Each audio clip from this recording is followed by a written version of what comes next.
¿Cómo? Interesante, este año habíamos para letras que para... Sí. Podría poder entrar en el tercer año, que se llama carrera de grado. Sí. Sí. También está lindo.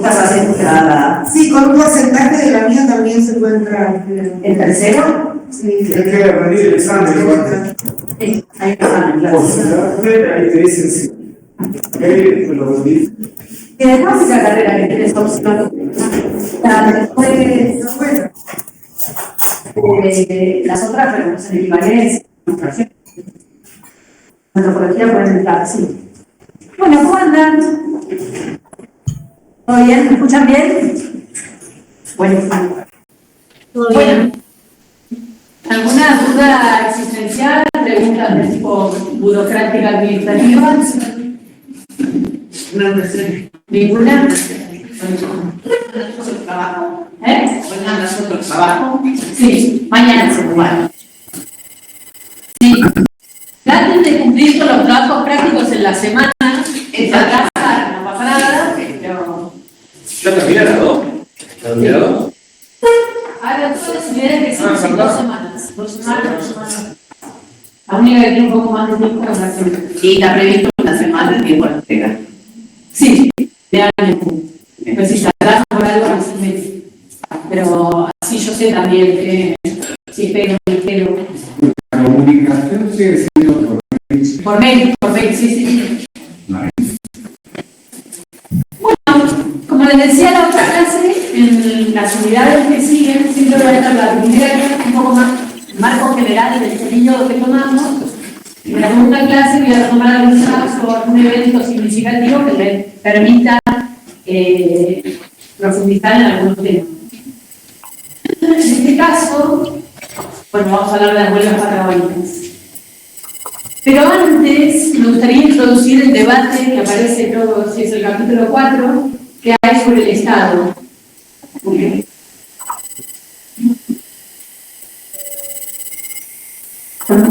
Carlos, tenés abierto el micrófono.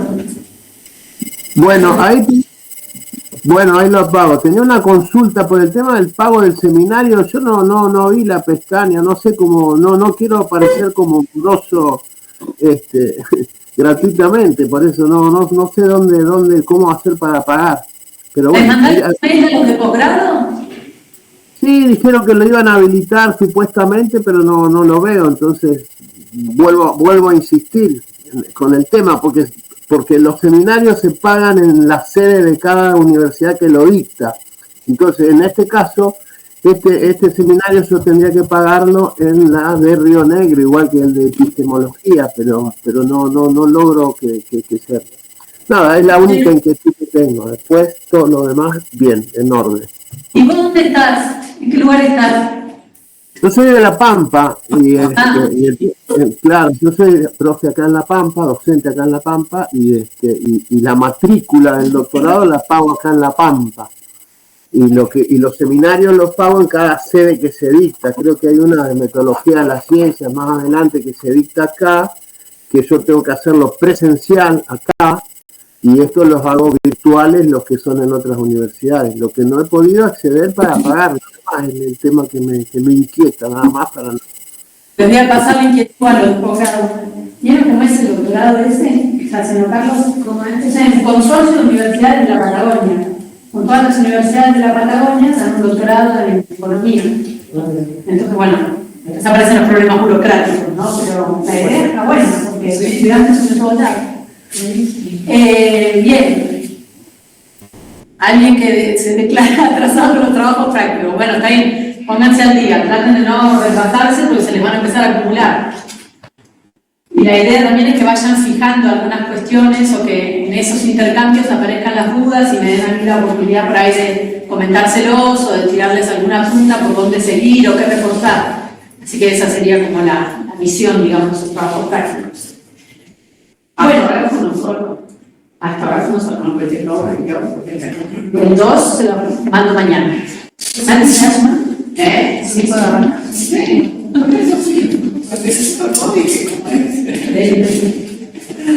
Bueno, voy a empezar introduciendo este tema dentro de los debates que tienen por los capítulos. Hay uno que me interesa trabajar en esta clase, aunque en realidad es un tema que atraviesa a todas las clases que vamos viendo, pero que me parece interesante que lo tengan en mente para empezar a pensar los textos que van leyendo desde esta perspectiva.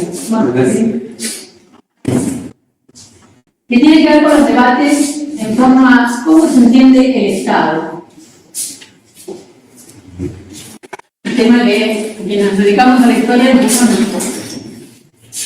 y que ha sido, digamos, vapuleado durante mucho tiempo, digamos, hubo corrientes que se salieron de pensar el Estado, después otras que piensan en todo el Estado, y así es como siempre se mantiene vigente de alguna u otra manera. Entonces, pensando en lo que es la historiografía patagónica, hay identificado más o menos 5 corrientes de cómo pensar el Estado, ¿no? Y lo que interesa es que retengan exactamente, porque en realidad cada uno de estos posicionamientos tiene un bagaje teórico denso por detrás, pero sí que traten de identificar cómo se piense de una manera u otra el Estado, va a modificar los resultados que los historiadores y las historiadoras están buscando, ¿no? Entonces, en la historiografía más clásica de la Patagonia, el periodo que estamos viendo, pero sobre todo, digamos, después de que se retira el ejército de la Nueva Patagonia, se entiende que hay todo un lapso en el que no hay Estado. Un Estado ausente. Cosa que es bastante, o sea, cuando yo digo esto, ¿qué se le viene a la cabeza? ¿Ausente en qué sentido? La institución, la falta de seguridad. Ajá. Sí, exacto, esos son los argumentos, ¿no? O sea, no hay instituciones, las que hay no llegan, no hay seguridad. Inversiones.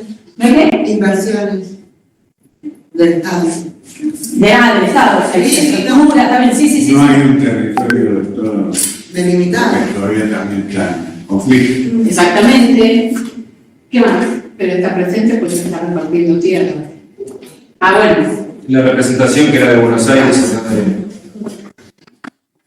Bien, o sea, si hay un Estado, el Estado que hay está centralizado en Buenos Aires y lo que llega acá son como vagas sombras de lo que el Estado debería ser, en todo caso, ¿no? Bueno, ahí hay algo interesante para identificar. ¿Qué debería hacer el Estado Sí, en bueno, estas críticas entonces, historiográficas? no es que tampoco son los quienes aprovecho en las provincias y lo que era el Ah, por el comentario de los centralizados. que arman los niños federales.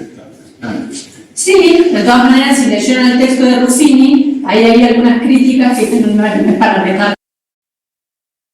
Me di cuenta, por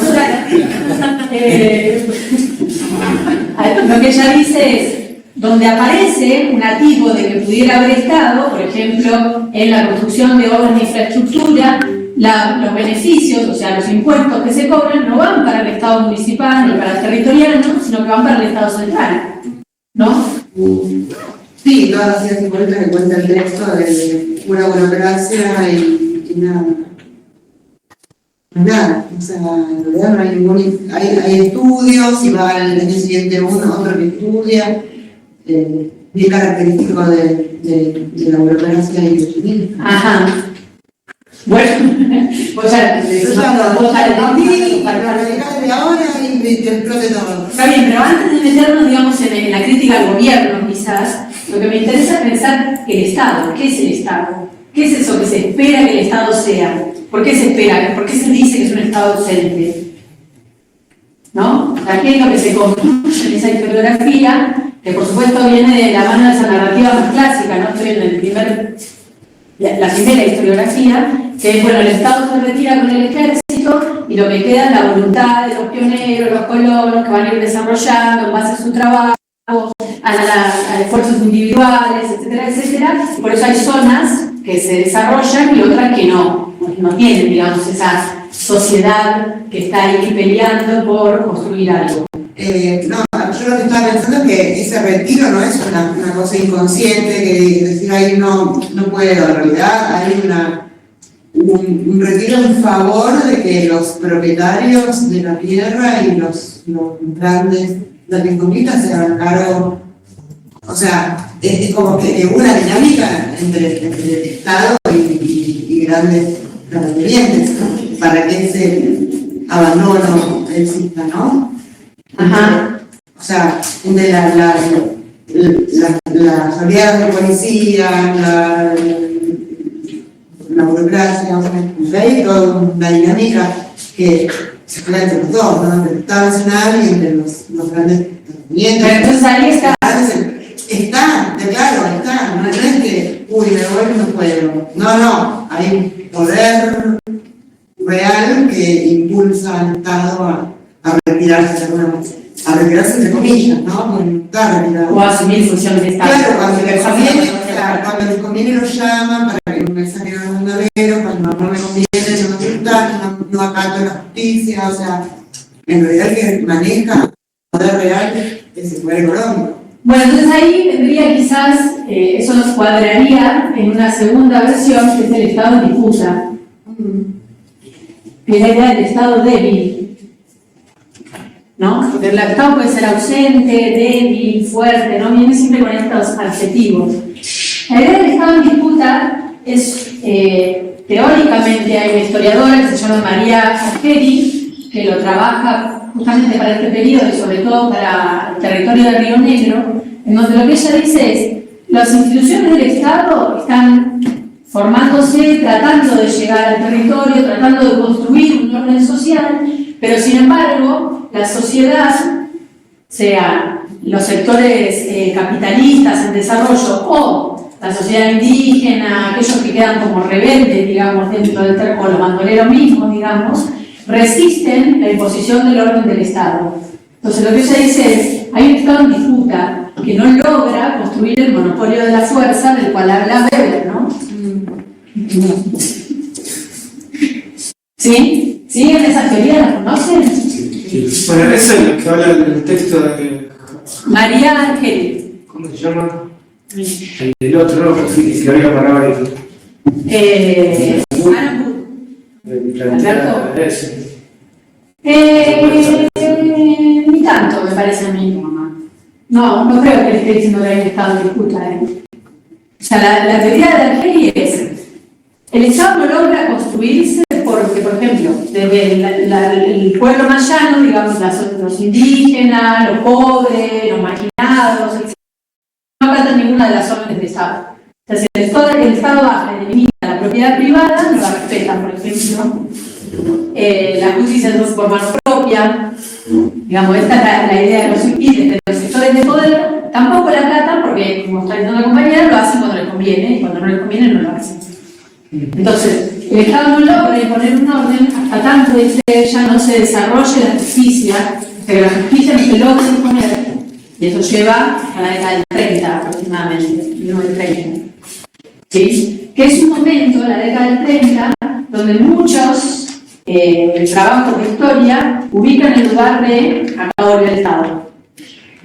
¿Sí? Es decir, que hay un lapso entre 1890 y 1920 y pico, en donde hay un Estado o ausente o disputado. ¿Sí? Siguen más o menos la... 1890, 1820. 19. Ahora, esa ausencia no quiere decir que no esté. También está marcando una presencia del Estado. A ver. Y porque el no estar es justamente porque es un espacio que no le interesa. O sea, también está marcando cuál es la mirada del Estado. Y entonces ahí, ¿cómo estás pensando vos el Estado? ¿Desde qué lugar se está construyendo el Estado? Porque lo que dicen que está ausente, porque dicen, no hay justicia de paz, la policía no tiene caballo, o sea, no hay escuela, no hay burocracia del Estado, digamos, presente, que haga, que imponga el orden del Estado. No lo hay. Hay una cuestión declamativa, digamos, pero no está el Estado. Es una tierra que ganamos, que bueno, él la tiene, que también se entrega a los poderes dominantes. Está bien, pero mi pregunta es, ¿cómo pensaríamos ahí el Estado? Entonces, ¿en dónde aparece? ¿Cómo lo estudiamos? ¿Cómo lo materializamos? La posibilidad que el No Estado... estoy diciendo, perdón, no estoy diciendo que esté mal, sino no lo pensamos como problema de estudio. También lo puedo plantear. Está creando un mercado de tierras. Ajá, sí. El Estado inmobiliario. Claro. La expansión del ganado de la plata. El Estado mano a mano con la expansión de la ganadería de la oveja. Bueno, pero ahí por la legislación está presente. O sea, está el Estado, por ejemplo, porque está emitiendo legislación. Y esa legislación llega a la zona de la Patagonia. Sí, pero sabemos que aunque el Estado promulgue un montón de leyes, todo es muy lindo, pero de ahí a que esas leyes se materialicen, se cumplan, ordenen, condicionen a la población, etcétera, ahí hay, digamos, la diferencia que planteaban Bandieri y Blanco en el texto que leyeron antes, entre la ley y la praxis, ¿no? Y por esa interpretación nos nace de leer un poco las fuentes de las instituciones, no sé, la policía, los inspectores de escuela, que están relatando en sus documentos oficiales que les falta de todo, que están todo el tiempo luchando para que desde el poder central les tiren una onda y no se les tiran nunca. ¿Le hace un poco de eso? De leer la fuente y decir, che, posta, que cada vez que me digan algo, llegaba. Ahora voy a eso, ahora voy a eso. Creo que igual a mí me da la impresión como que quedaba grande también, ¿no? Que no había, digamos, cómo se podía pensar el Estado en ese momento cuando era todo tan, digamos, tan lejano, las comunicaciones. Bueno, eso era un argumento que utilizaba mucho acá. O sea, era tan lejos, Sí. digo, Gallegos, era tan lejos, Sí. tal cosa, o sea, Más cuando la concepción del Estado y era todo centralizado en Buenos Aires, que nunca tampoco fue que se... digamos, eso digo, con la historia de este país y el centro de Buenos Aires. hay como una tendencia en la historia de la Patagonia en particular de adjudicarle al clima y a la lejanía los problemas. Claro, yo pensaba eso cuando leía la MUR, ¿no? O sea, ¿Ustedes quieren decir algo por ahí? Sí. vos a Punta Arenas y ves palacios tipo Recoleta, Buenos Aires. Y decís, pero acá había un desarrollo económico súper importante y la Patagonia estaba pegada. O sea, no era tan lejos. Velándose, claro. No era tan lejos para algunas cosas. O sea, había recomunicación. Y eso sí que está lejos. Claro, se traía la piedra de París, el palacio de Trump. O sea, es muy llamativo. De hecho, alguien quiere decir algo. No, parece delimitado, pero garantiza los que tengan tierra y por no que nadie como usted de familia rebelde manda el ejército. Que aparece garantizando que la casa permanente tenga tierras ahí y por más lejos que esté cuando tenga la Patagonia rebelde manda el ejército desde el norte para allá. O sea, tiene apariciones esporádicas. Claro. Amerita el horario nocturno del domingo. Son decisiones del Estado, decisiones de la investigación. Ajá. Bueno, igual ustedes van saltando como al evento, porque no es que el ejército, por ejemplo, si vamos a ese caso, una vez que se retira de la ocupación militar, no queda avanzado. No. O sea, no queda por la Patagonia, entonces no puede tener un solo, ¿no? Destacamento militar. No les estoy respondiendo, solamente les quiero generar problemas en qué es lo que están pensando, ¿eh? ¿Alguien quería decir algo? Me pareció a mí que levantaron la mano. No. Bueno, volviendo a lo que estaban comentando, hay uno de los ejes que es la idea del Estado con rostro humano, ¿no? Qué tierno. ¿Saben de dónde sale lo del Estado con rostro humano? No. De la primavera de Praga. Bueno, no me quiero ir a otra película. La idea del Estado con rostro humano, en realidad lo que hace es discutir un poco con esas ideas que viene el Estado en todo. Entonces, como había legislación, había una cartografía del Estado, como había, digamos, una serie de normas que establecerían el Estado en la norma, pero no en la praxis. La discusión que traen estos historiadores, entre ellos Ernesto Bonaffi, del que voy a hablar hoy también, lo que dicen es, volvamos a las fuentes, volvamos a la documentación y fijémonos cómo era ese Estado, o sea, históricamente cómo era ese Estado. Y ahí empieza a aparecer, sobre todo esto, ¿no? Esto que estamos comentando recién, no sé, la policía quiere salir, pero en realidad la mitad de los policías eran alcohólicos, después no tenían caballo para moverse, no sabían leer y escribir, y eso supuestamente era el estado que llegaba, ¿no?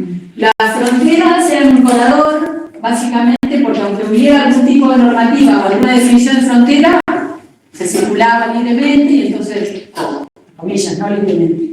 No, la idea del Estado como rostro humano es volver a pensar cómo se construía ese Estado. Y se construía de esta manera, ¿no? O sea, con una policía más o menos pertrechada, con jueces de paz que en realidad eran en su mayoría ad honorem, ¿sí? Eran los vecinos pros de determinado lugar que ahora cumplían funciones de justicia, excepto el juez letrado, con un gobierno centralizado y que, digamos, llegaban muy malamente las políticas que se promulgaban en Buenos Aires, básicamente porque desconocían absolutamente el territorio sobre el cual estaban pensando, quizá la infraestructura, o etcétera. Entonces, esto lo que hace es ver en el detalle cómo ese estado del cual hablamos habitualmente en realidad es un circo, básicamente.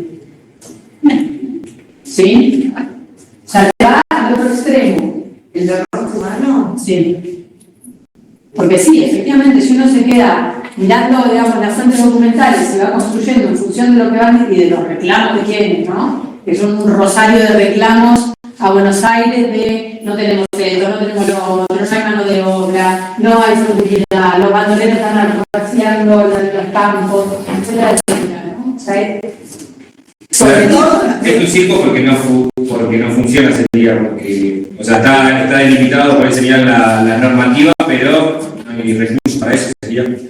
Y no hay recursos, no hay gente formada, no hay. Y eso de mandar, O hasta lejos, eso parece siempre. eso de mandar señores sueltos de cualquier lado a lugares, como que evita que forme un tejido social, ¿no? Porque son todos tipos que están medio volantes o ¿no? Como que no hay... Bueno, no sería el caso de la justicia de paz, por ejemplo, porque son todos vecinos del lugar. Claro, pero los que más... Sí, pero por ejemplo, el vecino del lugar, tampoco cualquier vecino del lugar. Ah, No, claro. porque ¿quiénes son los vecinos del lugar elegidos para ser jueces de paz? Y supongo que tenían cierta riqueza y prestigio en la zona, vínculos con el poder, no sé. Sí, probablemente. Lo mismo pasa con los comisarios ad honorem, por ejemplo. Claro, hay muchas regiones donde hay comisarios ad honorem. Los apellidos eran todos ingleses. Los de la Patagonia. Sí. Sigue tu proceso.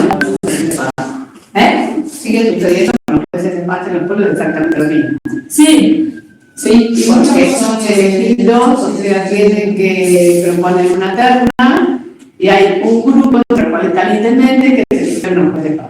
En la actualidad.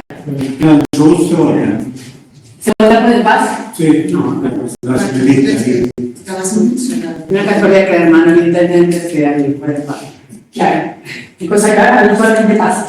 Bueno, entonces, bueno, les quiero mostrar más o menos los contrastes que hay entre cada una.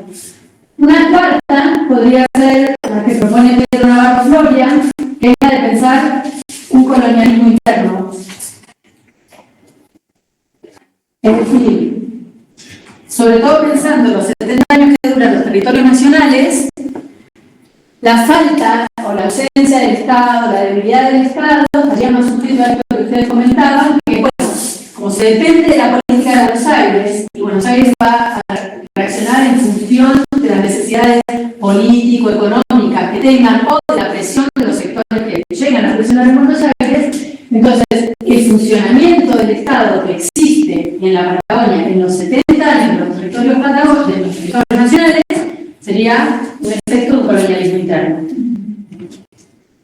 Aparte del corredor estratégico de la Patagonia como reservorio energético, de recursos a explotar, Sí, por lo tanto hay que cuidarlo. por el Estado central, ¿no? Obvio. O sea, estamos diciendo Buenos Aires, pero no estamos refiriendo al Estado nacional, no, no a Buenos Aires, ¿no? Aunque bastante a Buenos Aires. ¿Sí? Entonces ahí Navarro Floria lo que hace es correr un poco el eje de decir, bueno, cómo funcionaban o no funcionaban va a depender de cuánto les importaba a quienes definían las políticas desde Buenos Aires una cosa a la otra, ¿no? Por eso hay un desarrollo de infraestructura, por ejemplo, en el Valle, con las canalizaciones que veíamos la semana pasada, y y toda la zona de Viedma queda abandonada durante mucho tiempo. Como que ahí los grupos de poder son los que logran presionar en Buenos Aires y en función de eso hay una respuesta del Estado. Ahí aparece el Estado. Donde aparece también en las políticas de seguridad que veíamos la semana anterior. ¿Sí? En donde, si hay políticas de seguridad, es porque vienen a responder a ciertos vecinos, ciertos sectores, que a través de la prensa, que a través de las asociaciones que generan, logran demandas en Buenos Aires y respuestas donde el Estado se haría presente. Bueno, creo que siempre eso se hizo en la raíz, en base a la estigmatización de alguien, ¿no? Primero del indio, después bandolero y después del rural. Bueno, el rural del socialista aquí. Eso iría más acorde con la última entrada, que es la de pensar el Estado y sus márgenes. Es decir, este Estado, que le podemos poner el adjetivo que ustedes quieran, ausente, débil, con rostro humano, como ustedes quieran, en realidad lo que hace y la forma en la que se construye ese orden, y cómo hacer para materializarlo, es pensar la construcción de esos otros internos, que no siempre son los mismos en la historia. Es decir, en función de las políticas que vaya teniendo el Estado, se va construyendo una inclusión o exclusión de la población.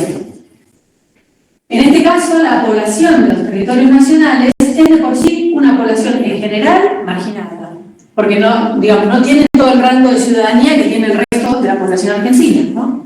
de las antiguas provincias, ¿no? Porque en el norte pasa exactamente lo mismo que en el sur. Ahora, hacia adentro del territorio en sí mismo, también hay construcciones jerárquicas de esa población. Y hay, en el largo plazo, una construcción hegemónica del Estado. ¿En dónde se ve ese proceso de cómo se materializa, digamos, esa construcción hegemónica? En las diferencias sociales que se van generando hacia dentro de la Patagonia. Es decir, en los márgenes. Si uno empieza, los márgenes sociales serían, ¿no? Es decir, si uno empieza a mirar quiénes son estos vecinos probos que son nombrados jueces de paz, comisarios ad honorem, a los que le responde la policía, a los que tienen algún cierto tipo de marco donde el Estado los favorece, los defiende, los resalta, los reconoce, ahí es donde empieza a haber la presencia del Estado. No necesariamente hay una ley o algo en la norma del orden del Estado que diga, sí, la población indígena va a ser relegada históricamente. No hace falta, porque hay una construcción hegemónica respecto de cuál es la población a la que se va a desear, a la cual se va a responder, ¿sí? Y entonces ahí podemos pensar cómo se estratifica la sociedad en función de las políticas del Estado y no en función de las habilidades o no de las personas. O sea, partimos del hecho de que la población en general tiene sus habilidades para vivir en un clima adverso, vivir lejos, cultivar, generar ganadería, etcétera, etcétera. Ahí no, por ahí no pasa la diferencia. Excepto que sí pensemos eso. Ahora, ¿por qué hay una población que en el largo plazo de la historia uno puede ver que se sostiene en lugares de poder, sea políticos, sociales, de estatus o económico? Bueno, porque hay una estructura que está generando esa diferencia. ¿Por qué algunos acceden a la propiedad y otros no? ¿Por qué algunos son defendidos por la policía y otros son atacados por la policía? ¿Por qué algunos están en una situación de precariedad como intrusos y otros, aunque estén en una situación de precariedad en la tierra, son respetados como tales? Sí, no se ve mucho cuál era el orden, digamos, hay un filtro general que no indio, pero después en el resto, todos son inmigrantes, italianos. Sí, pero ahí es donde uno... Son como los más violentos. Todos los italianos, si eras un italiano anarquista, no. Bueno, la pregunta entonces es, para esa última línea, en cada periodo, ¿cómo se construye ese otro? Con los indígenas hay una continuidad, ¿sí? Y lo vamos a ir viendo todo el tiempo en las fuentes documentales de los indios hay que exterminarlos o hay que civilizarlos. Pero nunca son considerados probos y pobladores como cualquier otro. Ahora, el resto de la población sí tienen distintos periodos. O sea, ahora por ejemplo nos vamos metiendo en este periodo del radicalismo, en donde la inmigración en general en la Argentina en el resto de la Argentina, digamos. Está criticada, digamos, porque, bueno, ya sabemos que los inmigrantes venían con sus ideas en la cabeza, sus organizaciones, sus prácticas culturales, etcétera, pero para la Patagonia siguen siendo pobladores deseables, ¿sí? Y si lo han pensado, ¿por qué resulta tan sencillo o entramos tan fácil en esto del estado ausente y esto de las distancias, el frío? Y como el sentido común te lleva a eso y me parece que está reinstalado, digo, de dónde se puede laburarlo, pensarlo, si ya se ha pensado, porque me parece como que todo el mundo, yo mismo, caigo ahí, si es la que es más fácil. Todo el mundo cae ahí, pero la realidad es que hay una historiografía que construyó eso. O sea, desde la misma construcción del desierto. O sea, del desierto para la construcción del desierto, hablando, ¿no? Para adelante, siempre está esta idea de una naturaleza que es brutal, digamos, y que si no hay una civilización que la contenga, se revierte sobre la civilización, ¿no? Y eso se puede seguir en la literatura, en la prensa. Alberti hablaba de la dejadez, digamos. Sigamos. Sí, pero no hay que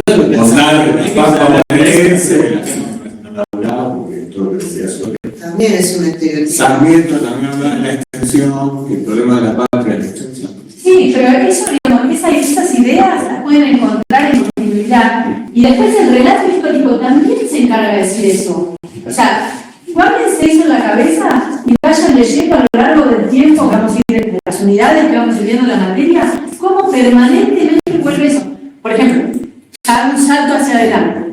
Cuando veamos en disputa por dónde va a ir la capital de la provincia de Río Negro, o sea, ya estamos a mediados del siglo XX, ¿no? Con otra construcción de economía regional, de circulación, de comunicación, de todo lo que quieran, de vuelta el argumento es, no, o sea, es muy lejos que sea Roca en lugar de Viedma, o sea, siempre aparece la construcción de la geografía determinando las definiciones sociales.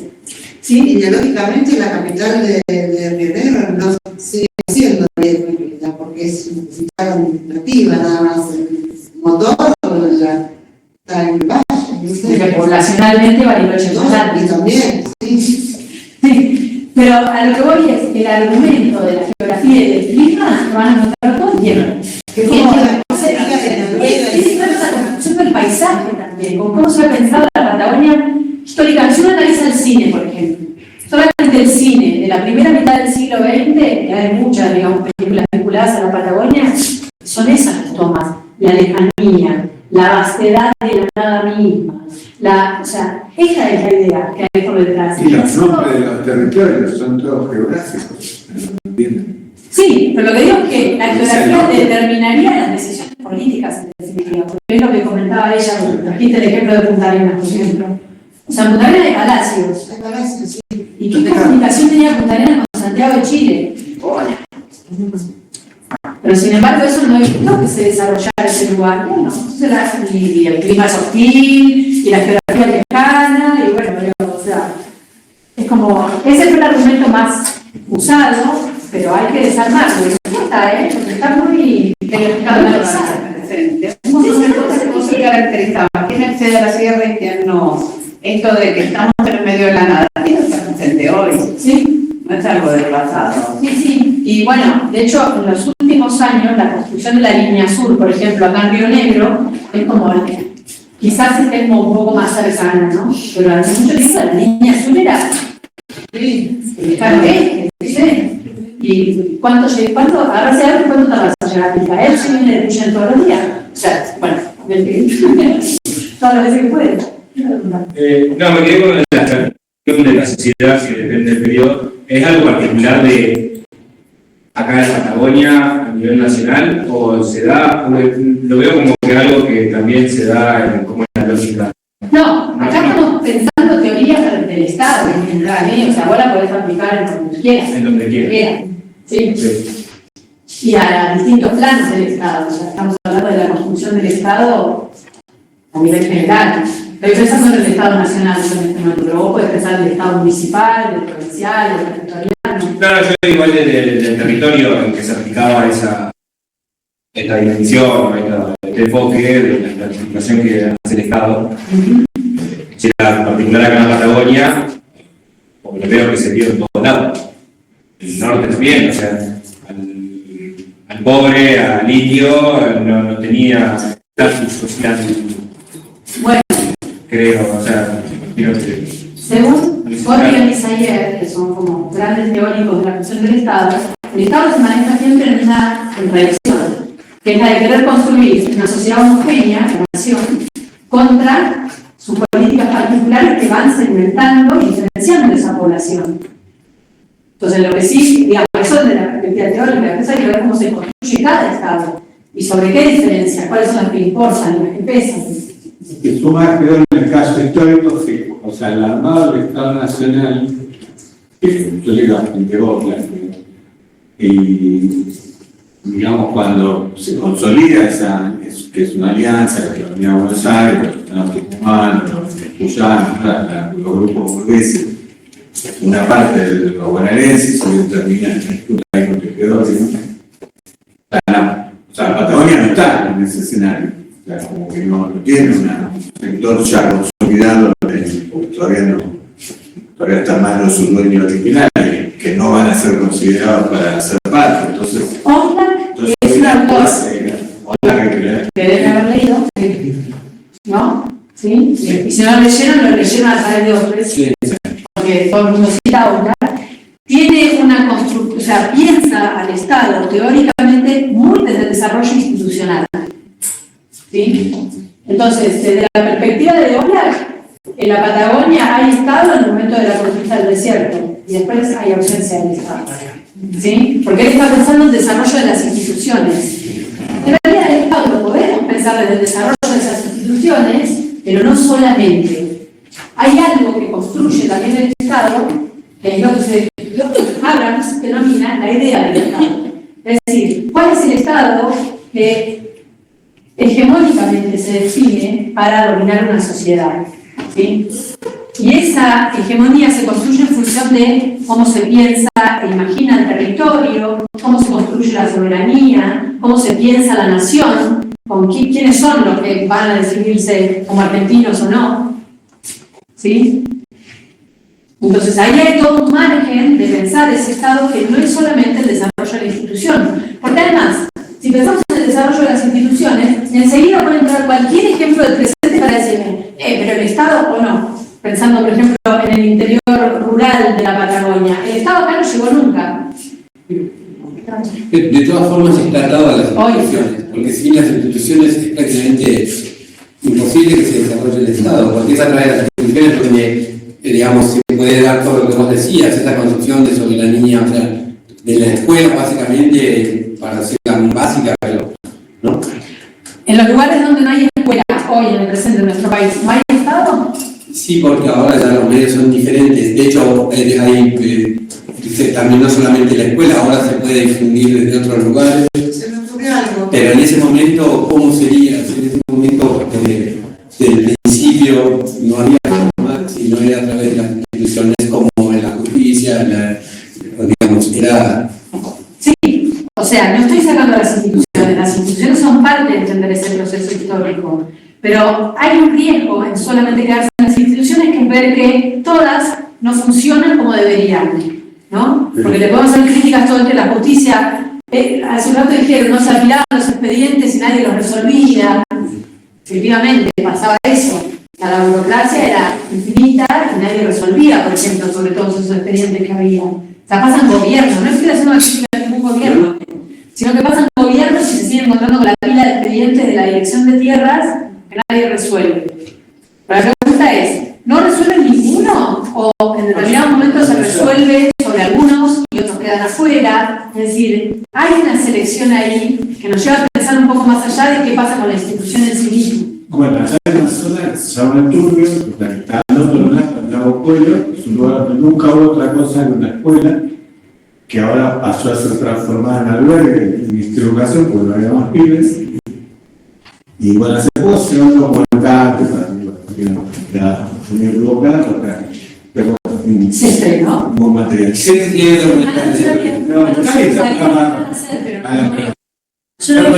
lo proyectaron acá. El Turbio, ay sí, me acuerdo. Y ahí, o sea, ahí El Estado está a través del tema de las tierras. La gente está, generaciones de personas esperando que le den la propiedad de la tierra. No se da, el material que está ahí al lado, ya tiene la tierra, ya se vendió, compró. Se extranjerizó también. Dale. Yo conozco la zona del Turbio y he llegado ahí a la plataforma. Lago Esperanza, y en el Lago Esperanza que está casi ahí hay una estancia privada. Yo estuve por eso, es increíble como. El de perro salía de los hijos. Tengan presente todas estas, o sea, no me interesa que lo resuelvan. Después ustedes cuando tengan que escribir algo, pensar el Estado, no quieren pensar, no sé, pero digamos, tengan todas estas posibilidades para pensarlo. Cuando pensemos este caso en el que nos vamos a meter ahora, que es justamente uno que trae bastante dificultad para entender, ¿estaba el Estado o no estaba el Estado? O sea, ¿qué lugar, qué responsabilidad tiene el Estado en lo que fue la construcción de la región autárquica de Santa Cruz y de la Patagonia Austral, y Tierra del Fuego? Entonces, me meto en el caso, después volvemos sobre estos debates, vamos al caso en sí mismo. Vamos a trabajar sobre lo que fueron se conoce como la Patagonia Rebelde, o los asentamientos de la Patagonia. Creo que eso.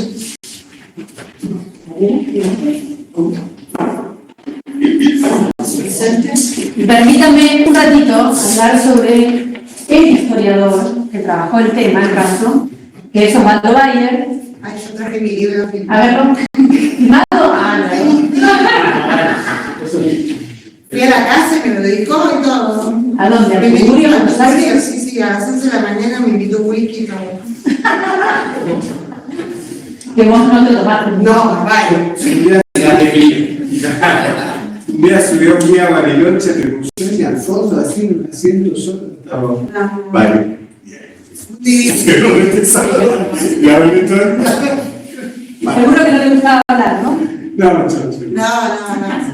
Bueno, ¿lo conocen? Sí.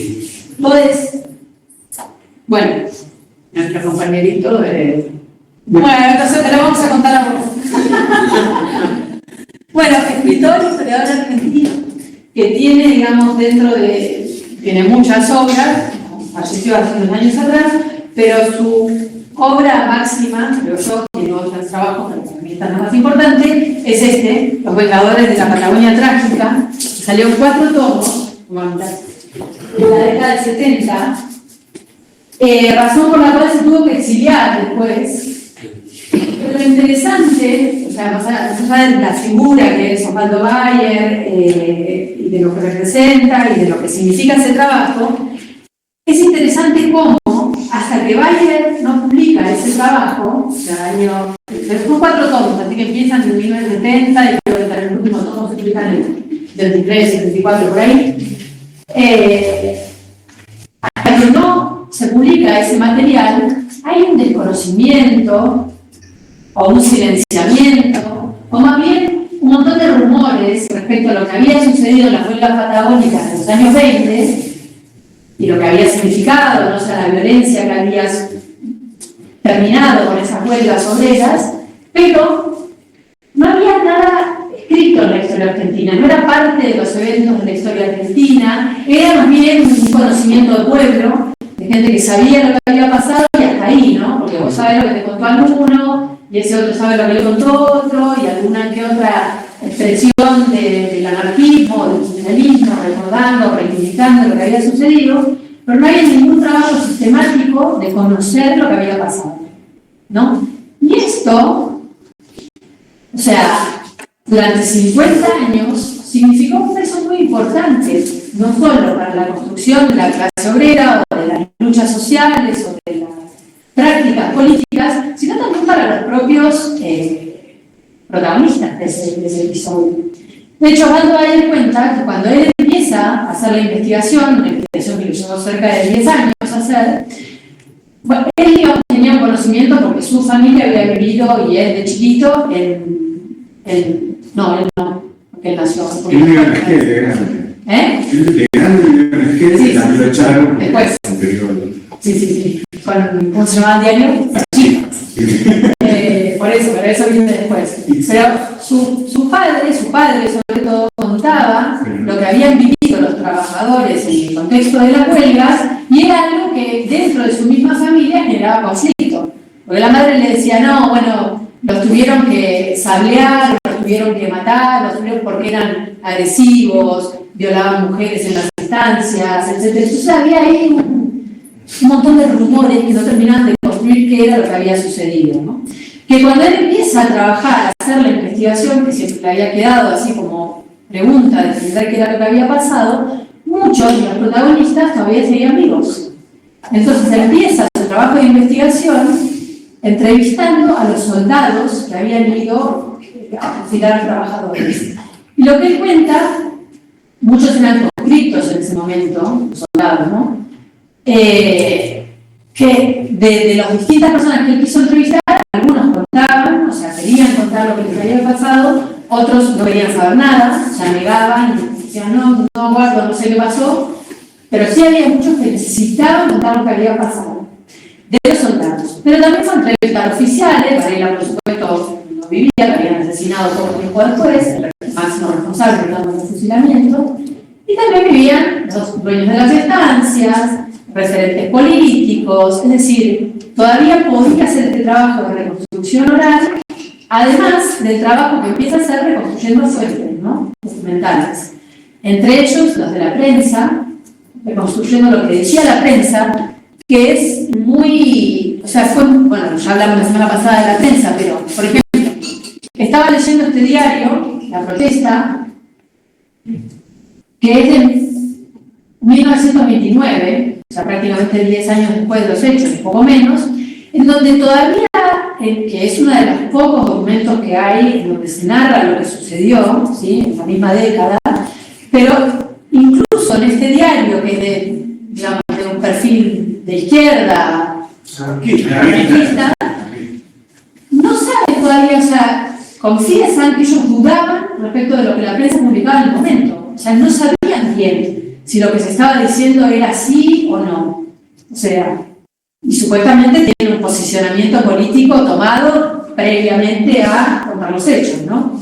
Entonces, ese trabajo de reconstrucción, digamos, de desarmar lo que la prensa había armado en su momento, que estaba fundado sobre todo en rumores y en dimes y diretes de quienes manejaban la prensa en ese momento, porque el expediente que se genera a nivel judicial estuvo desaparecido también durante, digamos, se encontró hace menos de 15 años ese expediente, en realidad no estaba tan perdido tampoco, pero Bayer no lo pudo consultar para hacer su trabajo de investigación, y básicamente tiene que ver con cosas de pueblo, de por qué estaba desaparecido ese expediente, o sea, de desconfianzas que había respecto de lo que podía llegar a decir de algunos de los parientes de comisarios, jueces de paz, etcétera, etcétera, que habían estado en funciones en el periodo, o sea, todos sin saber, digamos, qué decía el expediente, que nadie se iba a sentar a leer el expediente, y por esa razón el expediente estuvo rajoneado un montón de tiempo, hasta que un día, desde el Archivo Histórico de Santa Cruz, dijeron, bueno, tenemos el expediente. Se los entregaron, no lo tenían ellos, ¿sí? Se los entrega a alguien y lo dan a conocer, y bueno, hoy es expediente de consulta pública, hay copias en universidades nacionales, o sea, es un expediente que se puede trabajar y no mucha gente lo trabaja. Pero sin embargo, digamos, esa era la única pieza que le faltaba ayer de todo el discurso que se produce de lo que había sucedido para poder narrar, digamos, todo el evento en su totalidad. ¿Era grabado Bayer o lo hace por interés personal? No, el historiador sí, historiador. Sí. ¿Y cómo has visto el trabajo ahí en la época? ¿Por qué trabaja mucho historiador en esa época? Claro. Era medio complicado, ¿no? Totalmente criticado, sí, pero era tan contundente la construcción que hace, porque no se apoya solamente en la historia oral, sino que reúne documentación de todo tipo. Ahí está. Sí. Bueno, está todo lo de prensa y además estaba lo de correo también. O sea, fue el libro anterior, que se recordó eso, claro. Sí, pero digamos, este libro es contemporáneo, digamos, a los hechos, pero está muy enfocado a hacer una crítica sobre el gobernador y el juez de Estado. Entonces hay algunas cosas que están un poco falseadas, ¿no? Y Bayer lo va desarmando, sí. Entonces, fundamentalmente, o sea, para contarles, digamos, lo que es, y después el impacto que ese mismo trabajo tiene una vez que se da a conocer. Porque si hay algo, digamos, que caracterizaba a Bayer, era que no quería escribir una historia para eruditos, ¿no? Que le llega solamente la academia, y por eso, digamos, nunca entra en ese canal de la academia para difundir su trabajo. Sino que más bien es un trabajo que se publica para una editorial que sea barata, que se pueda tener una difusión, más bien periodístico. Sí, pero tienen, digamos, una reconstrucción histórica, es historiador, o sea, no es que hace de historiador, tiene formación en historia. Y de hecho, o sea, ahora hace poquito fue el centenario de las huelgas, hubo muchísimos, se hizo un congreso en Santa Cruz, bueno, la pandemia justo en Santa Cruz, que convocó a muchos investigadores y todo el mundo parte de Bayer para acá, y de Bayer para acá, y de Bayer para este lado. O sea, el trabajo es ineludible desde la academia, y ese es el trabajo que, digamos, más profundamente narra lo que sucedió. Por supuesto, ahora se le pueden sumar miles de preguntas, de lo que se está haciendo, de hecho, en Santa Cruz, sobre todo, y el Chile también. Pero en sí, no conozco a alguien que haya discutido ese trabajo como falta de metodología de trabajo, etc. Al margen del cariño que en general se tiene a Bayer, y el impacto que el trabajo en sí mismo genera. Contemporáneamente a la publicación de los libros también sale la película, ¿no? Una película que si bien sí tuvo, la película sí tuvo más crítica, porque bueno, está un poco torcido también lo que el mismo Bayer dice, Olivera tenía que vender, porque si no funcionaba la industria del cine nacional, pero sin embargo es una, ¿la viste la película al final, Sergio? Entré en el enlace y como que ya la rato. Oh, el resto de las cosas me imagino. No vean la novela, está bueno, en el 74. Lo que tiene Fernando. 64. Bueno, pero Se transformó eso.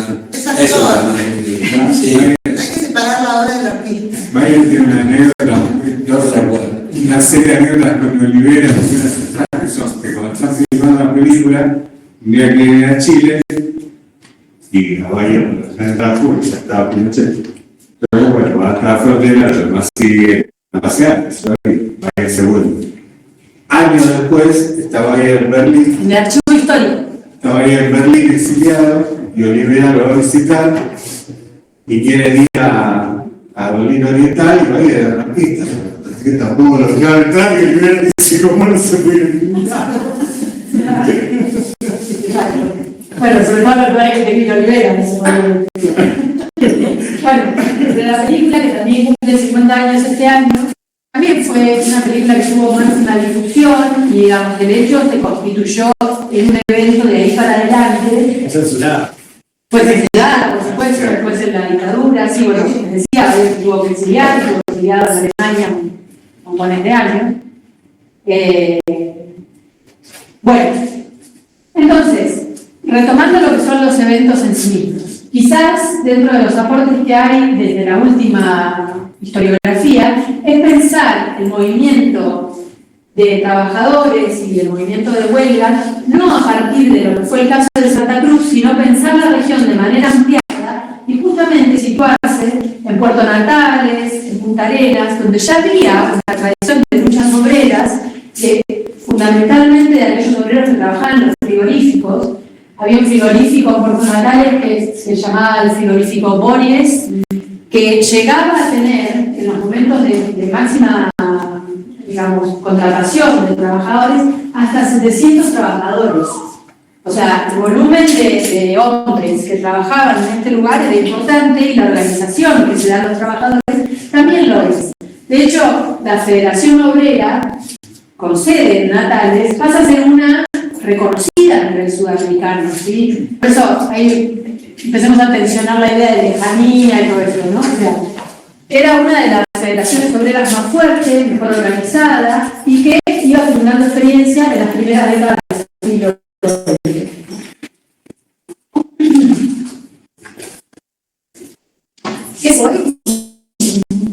frigorífico burgués, no sé, no conozco la zona, puede ser.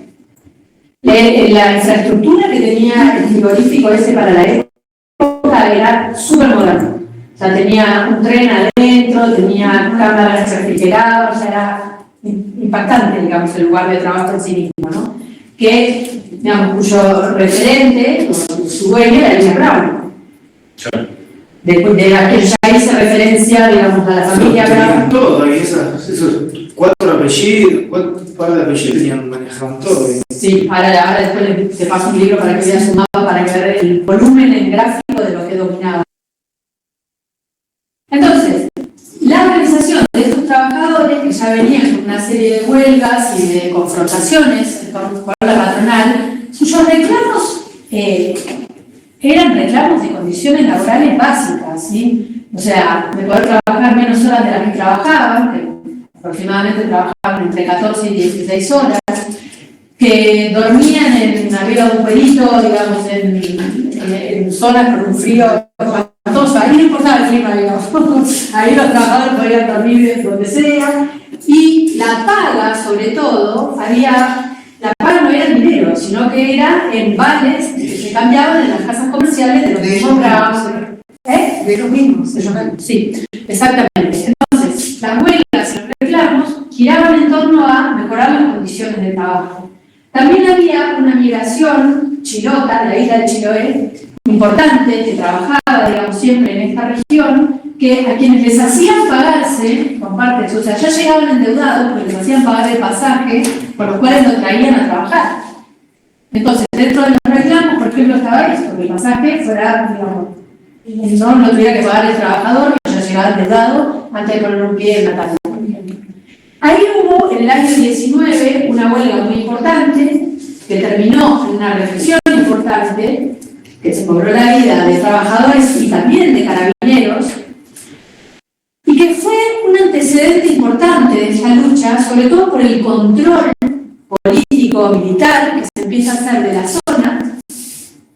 Piensen que hay algo, digamos, en el contexto histórico que no pueden perder de vista, y es que el mundo ha cambiado de 1917 en adelante.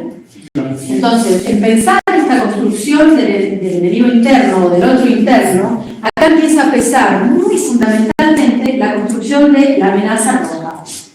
¿Sí? O sea, los que antes eran trabajadores que reclamaban por sus condiciones laborales, ahora son comunistas, sediciosos, que probablemente quieran organizar un Estado propio, revolucionario, etc. Si uno se planta sobre el discurso de algunas de las organizaciones de trabajadores, quizás, digamos, y aparece, ¿no? Por supuesto, el sueño socialista, comunista, revolucionario, aparece el ejemplo de Rusia, etcétera, etcétera.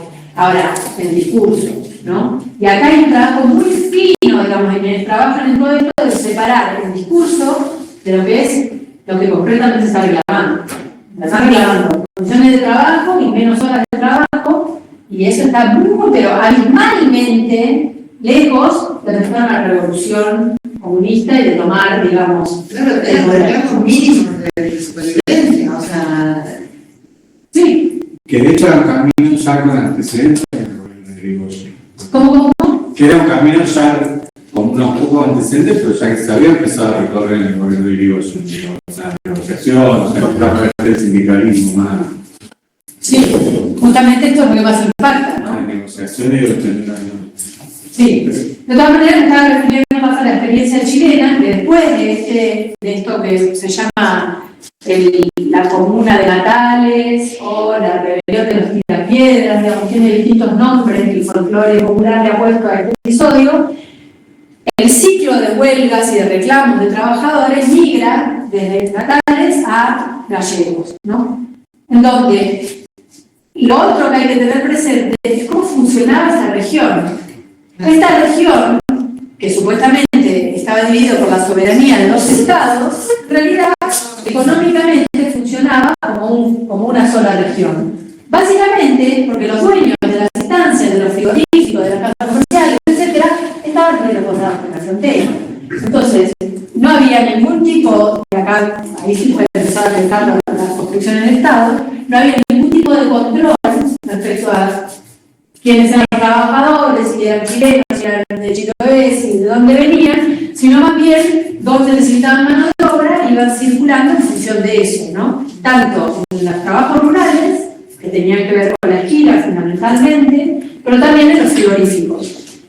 Muchos británicos, norteamericanos también, fundamentalmente de ahí venía la construcción de poder más importante. Cuando el ciclo de huelgas y de reclamos pasa al territorio de Santa Cruz, y ahí sí, digamos, pesa esa construcción de Irigoyen como un presidente más dialoguista, que, digamos, en principio tendría, o sea, les abre la puerta a los sindicalistas. Piensen que estamos en un contexto donde no existe ninguna legislación para los trabajadores, ¿sí? Lo que existe es la propiedad privada. Y entonces, en función de la propiedad privada, es que el Estado responde o no.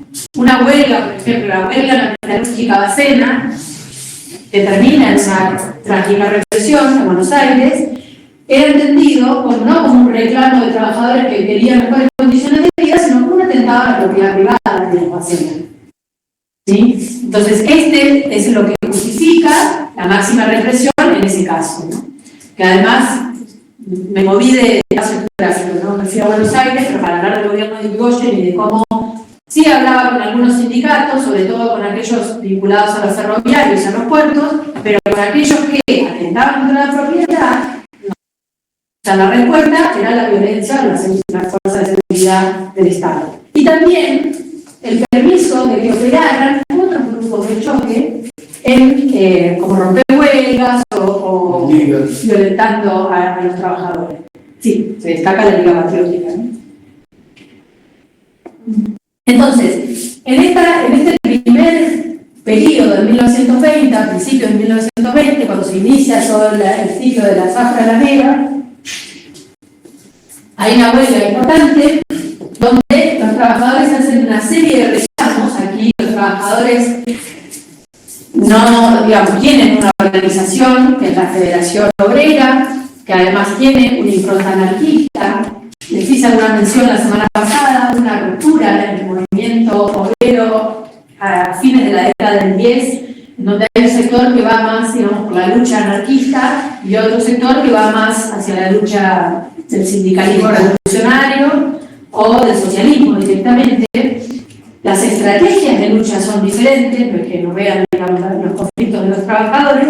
En la Patagonia en particular, los obreros que vienen a trabajar, en la Patagonia Austral, ¿no?, estaban más influenciados por el sector anarquista. Y es desde ahí que se organizan, ¿no? Les leo cuáles son las peticiones. Como para también, digamos, tener presente cómo eran las condiciones de explotación y de trabajo en Santa Cruz. Una pregunta antes que la ley de residencia no se aplicaba en Patagonia. Ahí hay una punta para pensar el Estado también. Se aplicaba la ley de residencia. La ley de defensa social también, ¿sí? La 2022. Sí. Entonces, en Chile había una ley parecida, que ya se estaba aplicando después de lo de Natales o de Panamericano. Lo que pasa es que también necesitaban esa mano de obra. Claro. No era una cuestión de, digamos, de deportar a todo el mundo y de quedarte sin mano de obra. Lo que dicen historiadores como Alberto Arambur es: lo que no tolera la clase capitalista es que les disputen su poder absoluto. ¿Sí? O sea, es eso lo que no tolera en este momento. Pero la mano de obra la necesitan. Y en todo caso lo que quieren es disciplinar a ellos y a los que vengan después. Claro, porque los reclamos eran tan mínimos que, dale, no pasaba por una cuestión económica, sino por una cuestión de poder. Si Sí. eso no vos me digas porque me da una huelga. O sea, Bueno, igual el discurso que se construye sobre lo que está sucediendo es otro. ¿Sí? O sea, ¿qué es lo que llega a Buenos Aires? Hay un movimiento comunista sedicioso. sí, claro. Pero por eso quiero leer los reclamos de los trabajadores. Consulta. Sí. ¿Podrías volver a explicar lo de la influencia anarquista, migrantes chilenos con esa ideología? Digo que la organización de trabajadores tenía la influencia de la Fora Quinta, que es la anarquista, que son los que están en ese momento agremiando y moviendo a los trabajadores en general. No digo que todos los trabajadores se hayan plegado a este movimiento, ¿sí? De hecho, hay diferencias dentro de los trabajadores, ahora, no para la represión del Estado, ¿sí? O sea, traten de manejarse en el plano de pensar qué es lo que sucede a nivel discursivo y qué es lo que está sucediendo realmente, no en los hechos. Si bien la Federación Obrera empieza muy tempranamente, desde 1917, después de los estatales, a agremiar, a sindicalizar, digamos, trabajadores en el ámbito rural, no todos los trabajadores se pliegan a los anarquistas. O sea, no necesariamente se agremian. Ahora, sí, muchos acompañan las huelgas sin estar agremiados. ¿Sí? Entonces, ahí hay todo un margen de quiénes se suman, por qué se suman, cómo no se suman, y ahí me iba a meter con eso después, pero ya que lo traen como pregunta, también hay una cuestión de que estos eventos se han leído históricamente, y Bayer, digamos, lo propone de esta manera, como un proceso de lucha de clases, ¿no? Entre los trabajadores y los capitalistas. Prácticamente no hay nadie que dude de la construcción de la conciencia de clase de los sectores capitalistas. O sea, sectores que competían entre sí, a nivel mercado y a nivel producción, etc. Incluso que eran beligerantes en la guerra europea, se alinean en la Patagonia, o sea, se unifican en sus pedidos y en sus estrategias de lucha para controlar a los trabajadores, para reprimirlos, para todo lo que viene ahora, ¿no? No queda tan claro si los trabajadores tenían ese grado de unidad. Porque, digamos, hay testimonios de trabajadores que no se pliegan, hay trabajadores, lo que les decía, no todos estaban agremiados. Ahora, eso le importó bastante poco a Varela y a los fusiladores, ¿sí? Digamos, si estaban o no agremiados. Yo entonces vuelvo sobre la... No, que hay un único feo que yo vi en la peli, es que la peli muestra que una unidad CA, chota, los chicos, digo, que son así. Claro. Mismo está reproduciendo. Sí. Nosotros vamos a mostrar. Bueno, hay un trabajo que es de un traicionero. no me acuerdo tanto, yo no lo había No, pues es interesante esto de Natal, que yo no lo tenía así tan. ¿Y cuál es la mirada porteña en el momento sobre Chile en el 70? Sí, muy bien. Sí, bueno, hay un historiador de Chiloé que se llama Mancilla Pérez, no me nombre de Pila, que tiene un libro que ya debe tener como poco más de 10 años, que es sobre los trabajadores de Chiloé. Y lo que es muy interesante el laburo que él hace, porque a todo esto, digamos, en los frigoríficos, el 90% de los trabajadores eran chilotes.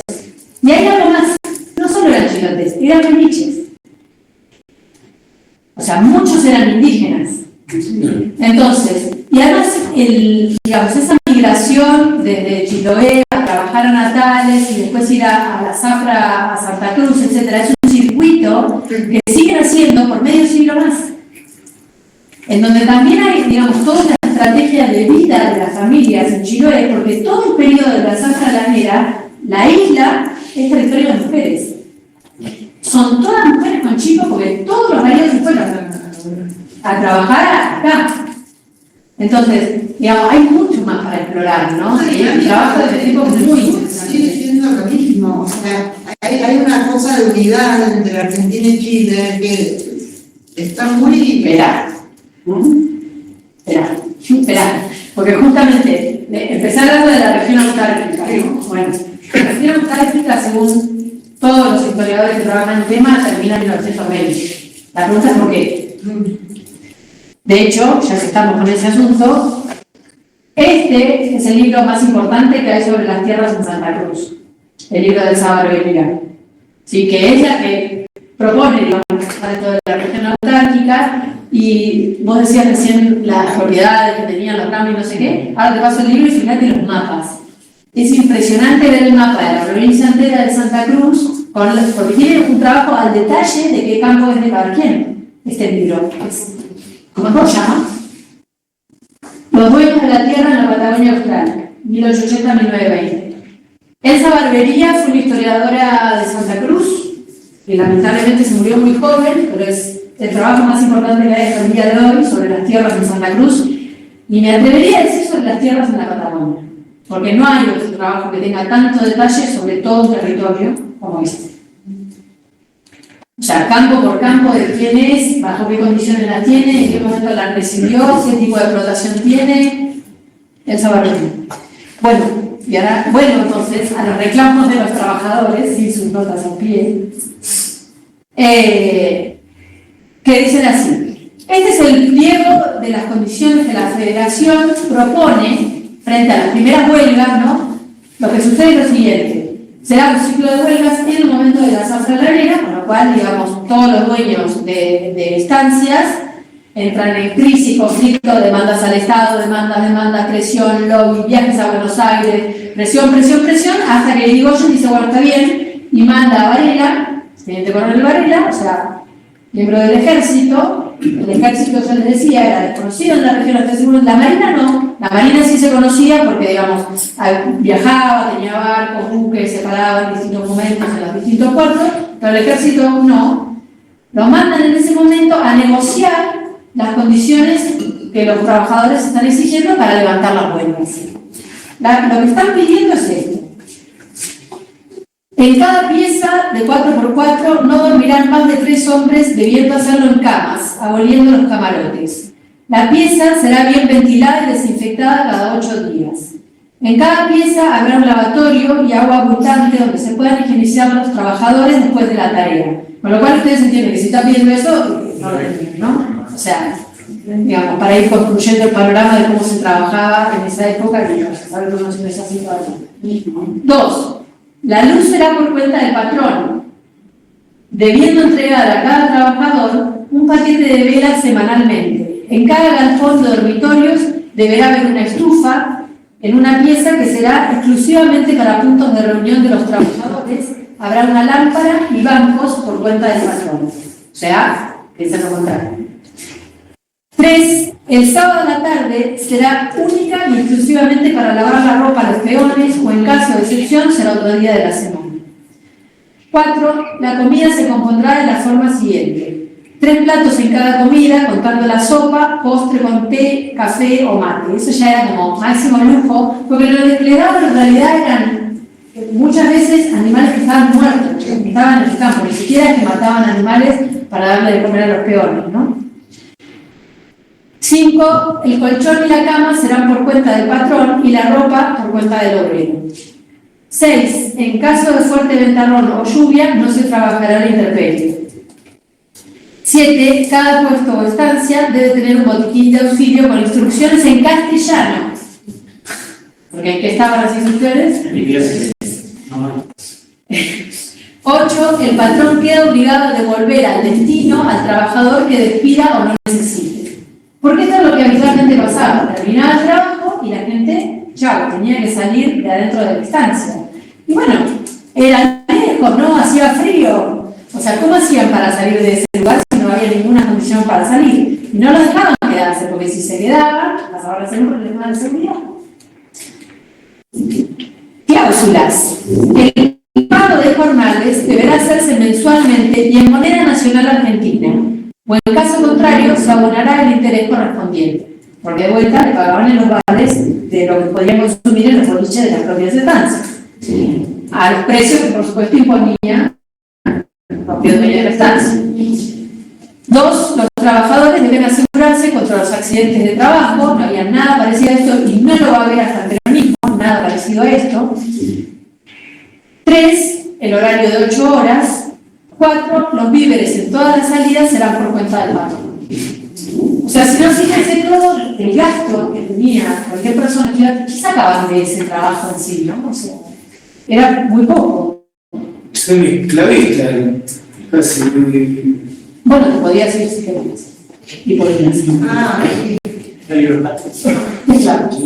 Entonces, esta es la base del pliego de los reclamos que se hace en ese verano de 1920, a lo cual, digamos, producto de la huelga, producto de la urgencia de que no se pare la cadena de producción, producto de la intervención del Estado, los sectores capitalistas reunidos en la sociedad rural firman de común acuerdo con los referentes de los trabajadores. ¿Sí? Hay un acuerdo. De que se iban a cumplir esos. Exactamente. Sí. Entonces, Varela, así como vino, digamos, hasta Río Gallegos, vuelve con sus 60 soldados a Buenos Aires, en un gesto victorioso, digamos, o sea, el Estado había intervenido, las partes habían acordado, todo el mundo había firmado, listo, continúa el proceso. ¿Qué sucede? Inmediatamente después de que se retira el ejército, la orden de la sociedad rural hacia sus socios es no cumplir con el pliego. Y lo pueden hacer. ¿Por qué lo pueden hacer? Porque no hay ningún tipo de legislación. O sea, que haya un acuerdo entre partes en las cuales los sectores capitalistas no reconocen como legítima la Federación Obrera, ni la huelga, ni los trabajadores, pueden cumplirlo. ¿No? Y no hay un garante de nada que garantiza que se cumpla. No, o sea, ¿por qué? Habría alguna sanción, digamos. ¿Qué habría que cumplir? Tendría que haber una ley para que haya algún tipo de sanción, pero no la hay. O sea, lo que hay es un laudo, digamos, es un árbitro. El Estado en ese momento se presta para pacificar lo que estaba sucediendo y que esto no cobrara mayor importancia, ¿no? Que ya era todo un gesto político de por sí, podría no haber ido nunca y que se resuelva como quisiera, ¿no? Considerando también las estrategias que ya tenían los estancieros, los comerciantes, etcétera, etcétera. Entonces, frente a esta negativa de cumplir con el pliego que te habían, digamos, resuelto a favor de los trabajadores, es que se inicia a fines de ese mismo año un nuevo ciclo de huelgas y de reclamos de que se cumpla lo que habían acordado.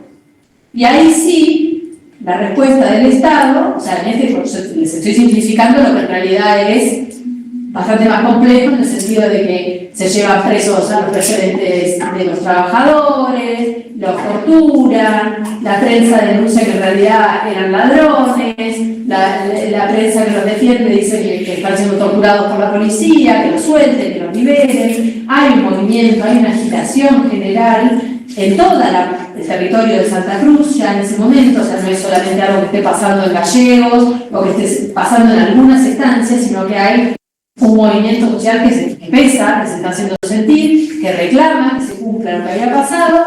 Los estancieros paralelamente empiezan a denunciar que los trabajadores... Acá están las cantidades que llegaron a invocar Sí. Parte son 359.779. Todos los números son más o menos esos. No, algunos más bajos, pero... Con mapita porque sabés que mapa, claro, es la proporción, ¿no? Tienes 110, 111 en propiedad y 251 en arrendamiento. Pero es lo mismo, ¿no? Su futuro. Lo que empieza a ver es toda una serie de operaciones de prensa, en las cuales la prensa lo que dice es que los anarquistas, que ya no son los anarquistas, sino que son los bandoleros anarquistas, que la figura de bandolero calza justo para explicar lo que están haciendo los trabajadores. Los bandoleros anarquistas están asaltando estancias de forma, digamos, aleatoria, en las cuales roban, o casas de comercio, por ejemplo, anónima, las roban, violan a las mujeres, se comen los chicos, etc. Hay toda una operación de prensa vinculada a esto, ¿no? A decir cómo están... Eso aparece en la peli también, ¿eh? Y aparece legitimado, o sea, aparece como que hay un grupo de trabajadores, que no me acuerdo el nombre del líder, que se dedica al saqueo, al salvado. El nombre de comunidad.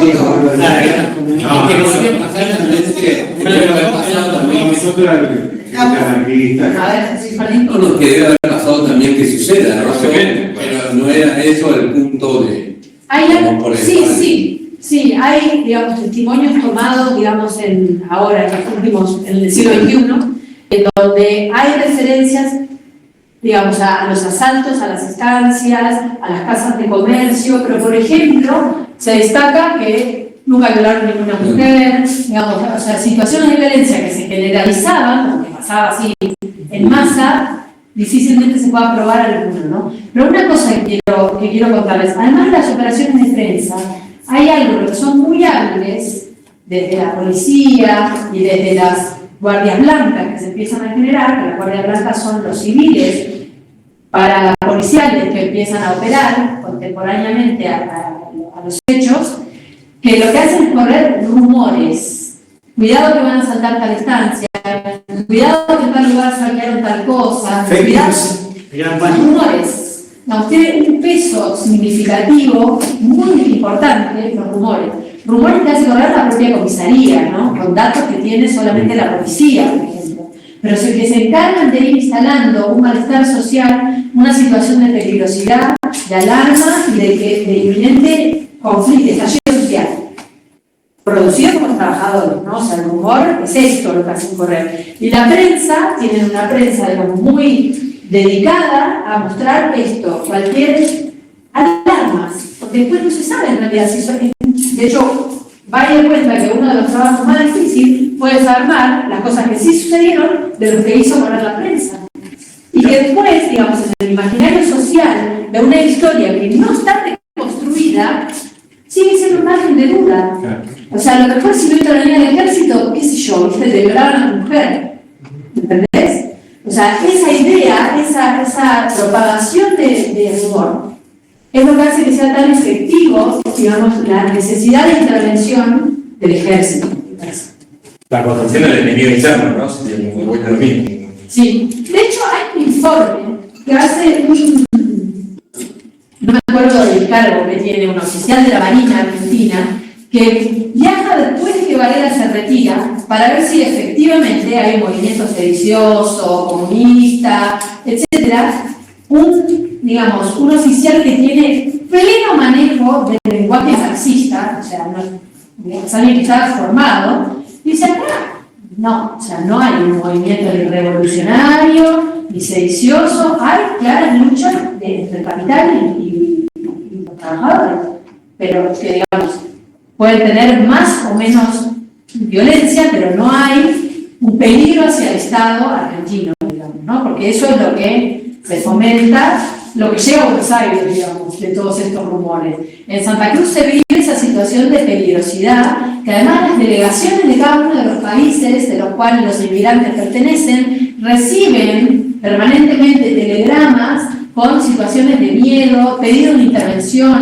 ¿Por qué el consulado no interviene, no presiona a Irigoyen o al Ministerio de Guerra? Es decir, permanentemente hay presión sobre el Poder Ejecutivo para que resuelva la situación, ¿sí? Entonces, después de todo este clima que se va generando, es que será el viaje, este viaje trágico, de Varela, que ya no viene con 60, sino que viene con 300 soldados, y empieza la persecución a todos los trabajadores. No vamos a llegar a poner el mapa, ¿no? Nati, ¿sí? ¿Cuál es la orden explícita que le da Irigoyen a Varela en el segundo viaje? ¿O ninguna? No, sí. Algo así es. Sí, es muy vaga. Yo no encontré. Sí, o sea, esa es la que se conoce. No sé. Pero no sé, podría determinar ciertas que. Bueno, digamos, una movilización del ejército, Claro. ¿sí? Con 300 soldados, en un contexto en el que además piden, apoyo a la policía, a la Guardia Blanca, porque eso, es todo parte del apoyo que tiene el Estado. De hecho, la represión de Puerto Natales, me refería al principio, ¿no? 2 años antes, los carabineros piden apoyo a la policía de Río Gallegos y hay una primera colaboración entre policías, ¿sí? En Natales. Lo que sucede ahora es que el ejército argentino le pide apoyo al ejército chileno.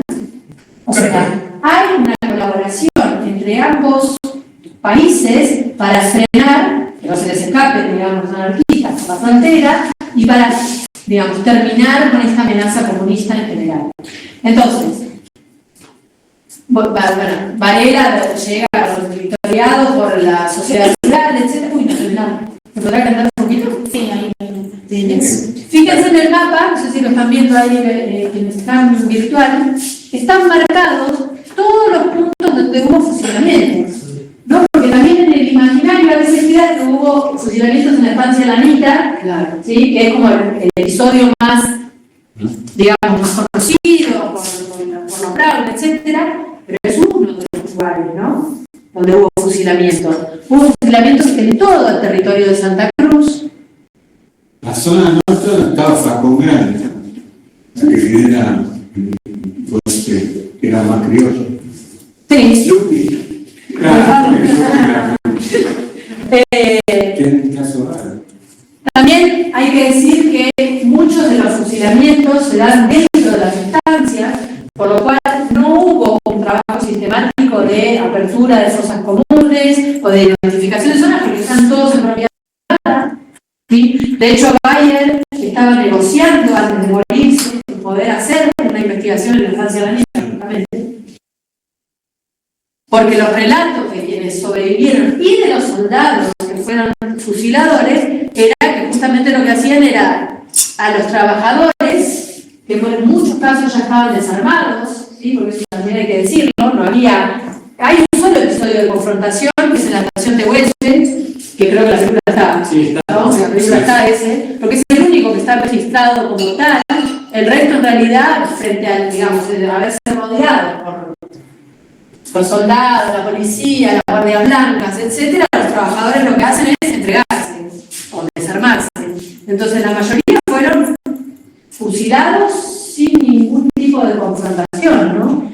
Y sí obligados a cavar sus propias fosas, en donde no se ha hecho todavía ninguna reconstrucción de esto. Pero, este mapa está hecho por el Ministerio de Educación de la Nación, Argentina, ¿no? Por el centenario lo hicieron con el centenario de las huelgas en función de la investigación de Bayer.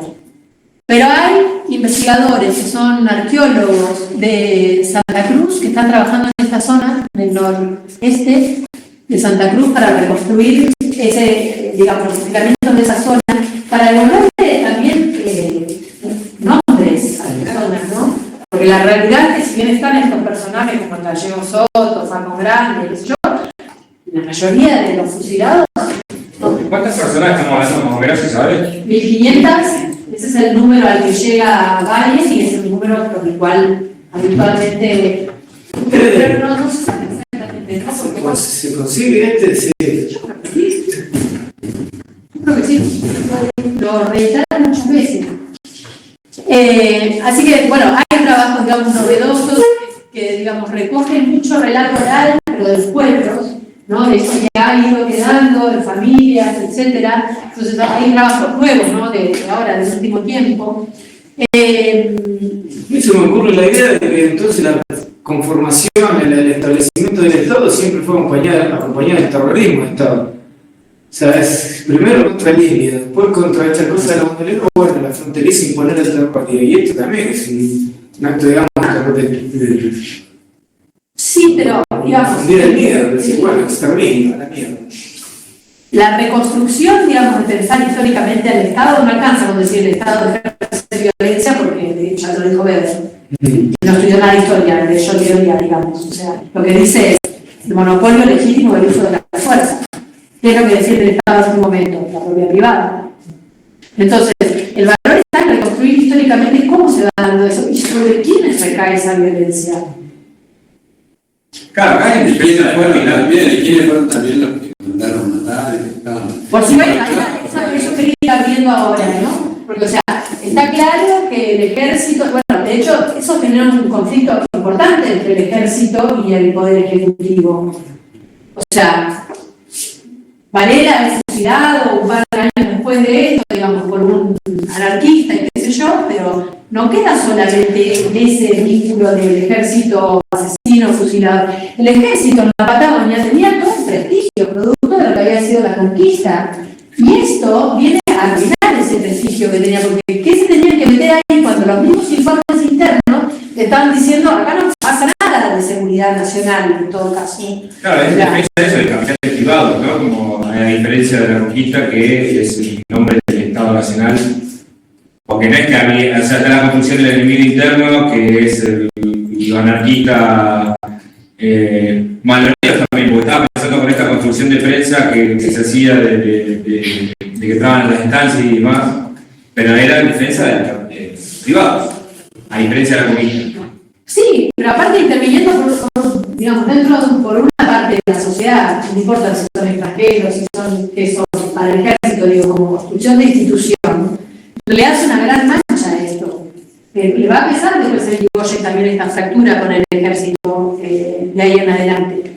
Digo, este evento va a generar muchas rupturas, aunque lo favorezca a la sociedad rural y a todos sus socios y que dé, digamos, una enorme potencia dentro de Santa Cruz, porque también hay que decir que después de los fusilamientos, la paga que empiezan a hacer a los peones pasa a ser la mitad de lo que cobraban, y durante décadas no hay ningún tipo de organización sindical vinculada a los peones rurales. O sea, digamos, el poder que impone la sociedad rural y los estancieros y los comerciantes y todas esas familias que están ahí en el libro de Barbería es total. Como si estarían casi por sobre el Estado. Así. Bueno, ahí viene la discusión en todo caso, ¿no? La organización sindical a la que pertenecían, ¿cuál era? ¿Estaban afuera? Era franquicia. A nivel nacional, ¿no? Y era un gremio como O más en Río Gallegos, pero que había, digamos, trabajado desde la primera huelga en adelante, agremiando en toda Santa Cruz. También trabajaba el comercio. pero de rama, digamos, o político. Eso no. Me parece que estaban todas Son todos peores rurales, son, sí, o sea, sobre todo, porque son interesantes, pero no están en el frigorífico. Me parece que los que están son los de los hoteles, Asociados. sí, que hacen boicot también. No, pero igual no había por rama. en ese Pero no es que es la momento. rama, no, porque la fuera hacía esa época Por rama de trabajo, parece. era el sindicato de oficio, pero ahí me parece que era solo de fuera, que se pagan.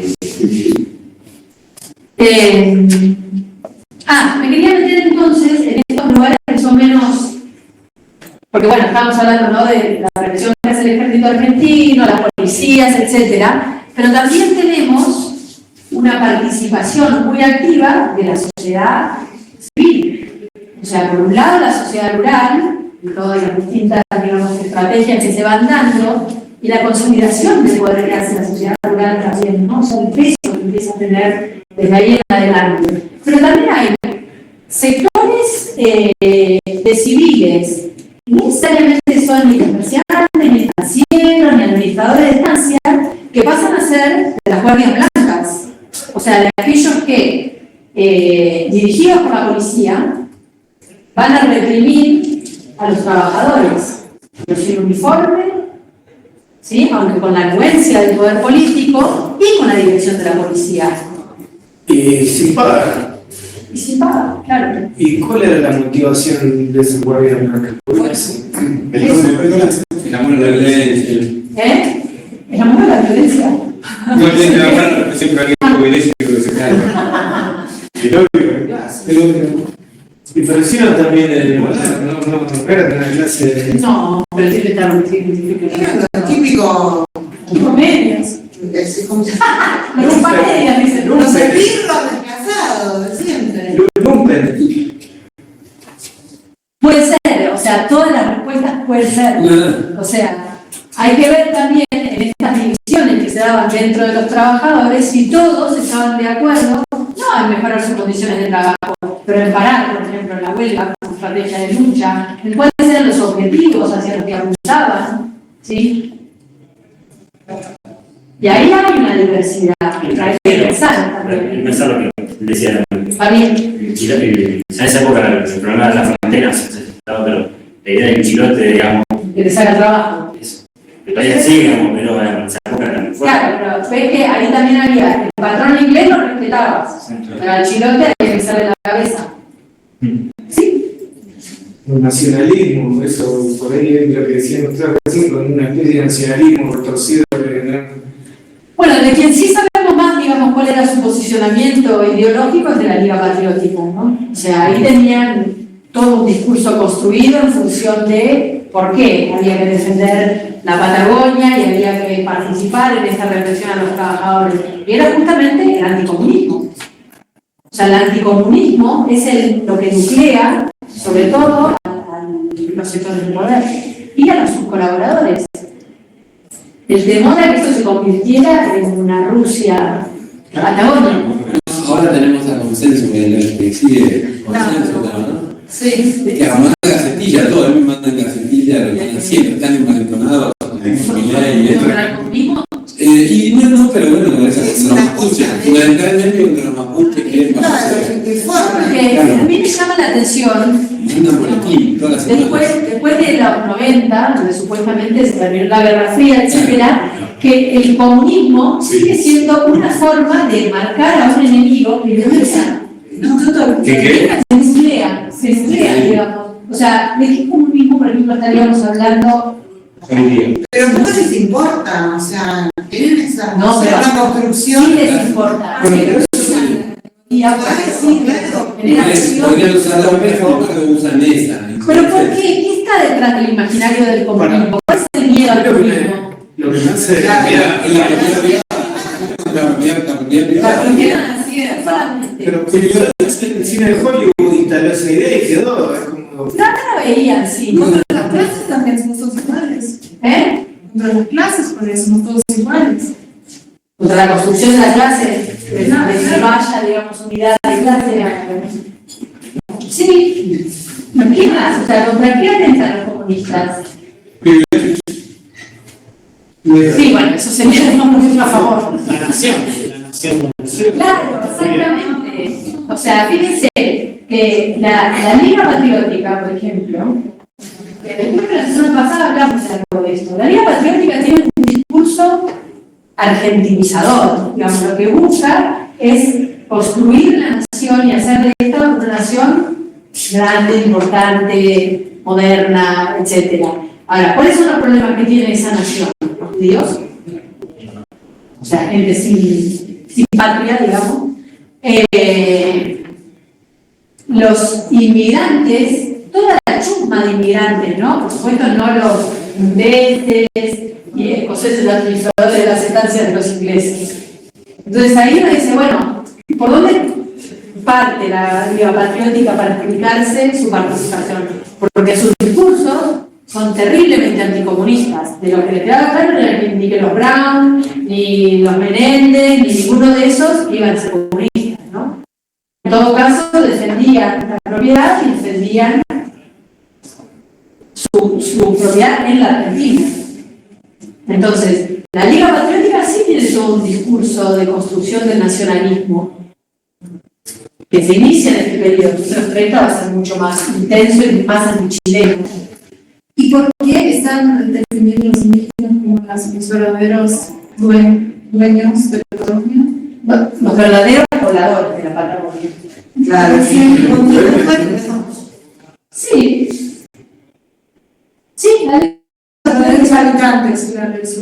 la Liga Patriótica como organización surge, digamos, por fuera de lo que es la participación democrática, ¿no? Aunque muchos de ellos son radicales, incluido el mismo Manuel Carles, presidente de la Liga Patriótica, que fue interventor de Irigoyen en Salta, interventor de Alvear en San Juan, es decir, tenía funciones políticas y, sin embargo, elegían no participar en política para poder coordinar desde afuera aquello que el Estado no debería hacer, ¿sí? Era ensuciarse las manos, digamos, en estas contiendas. Entonces, lo primero que producen es una fuerza de choque. Y después una enorme campaña publicitaria de lo que del deber ser del poblador de la Patagonia, del deber ser del argentino y de quiénes son los enemigos. En ese marco que construye la Liga Patriótica no entran los indígenas, no son una amenaza. ¿Por qué? Porque son la verdadera raíz de la tierra, ¿no? O sea, son los autóctonos realmente. Son los verdaderos argentinos, porque Argentina se puede remontar miles de años atrás, ¿no? Desde esta perspectiva. Como la revolución del gaucho. No le interesa mucho el gaucho, me interesa la figura que implica esa idea como el estereotipo de la no se nación. revelen ni hagan nada. Pero es que ahí está, voy a tomar ese comentario. Este estado disputado que supuestamente plantea, por ejemplo, Argeli, en realidad los indígenas no estaban en este periodo, estoy diciendo, 1916, 1930, buscando disputar el orden estatal de ninguna manera. Lo que están, producto de las condiciones estructurales en las que quedaron, lo que estaban tratando era de probar que eran los verdaderos pobladores, los que más conocían el territorio, los que sabían producir dentro del territorio. Entonces, no eran un factor de conflicto. ¿Sí? O sea, por eso, separan lo que discursivamente había dando vueltas, del alcoholismo, de los ladrones de ovejas, y todo eso por lo que pasaba. Porque la información sí la tenían, o sea, sabían que los indígenas no eran un problema. Es más, armaron campañas científicas nacionales de ir a encontrarse con los indígenas y medirlos, por ejemplo, como para justamente definir cuál era la raza originaria de nuestro suelo. Y no perderlos, ¿no? Porque están siempre en Pero todo construido que está haciendo, pero sin embargo, o sea. El último. claro, o sea, sí. Bueno, eso no entraría en esta perspectiva de asimilación que habíamos visto, de la asimilación o genocidio. Bueno, Liga Patriótica no estaría buscando como asimilar esa imagen del indio y utilizarla como lo decía el legado. La Liga Patriótica es muy, o sea, Es una operación hábil cultural. controversial en este sentido. No, o sea, ni quiero acercarme a justificar nada de la Liga Patriótica, es una organización de derecha, violenta, que se dedicaba, digamos, a sumar en sus brigadas, o sea, tenían un trabajo territorial muy importante, tenían 250 brigadas y llegan a tener 300 para fines de la década del 20. Estas brigadas eran células que trabajaban en el territorio, ¿sí? En los barrios, en las zonas rurales, y bueno, y acá donde digo, viene la parte más novedosa, si se quiere, de la Liga Patriótica, no dejaban a nadie afuera, los indios formaban parte de la brigada, las mujeres, había brigadas de mujeres. Entonces, por supuesto, o sea, chicas, leían lo que estaba destinado para las mujeres, era tremendo.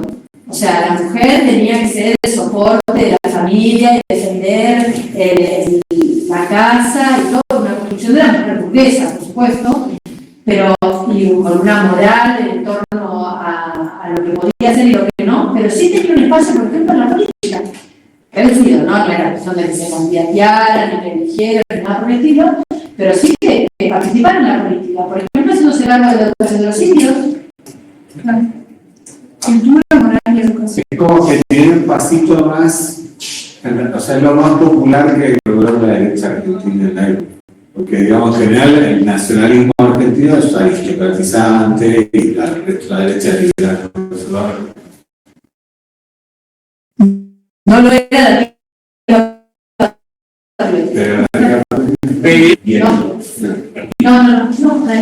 Pero no, muchos, lo que les decía, muchos vienen del radicalismo, pero sabían, digamos, no juntaban, digamos, el partido político con su militancia. O sea, del lado de la moral, ¿no?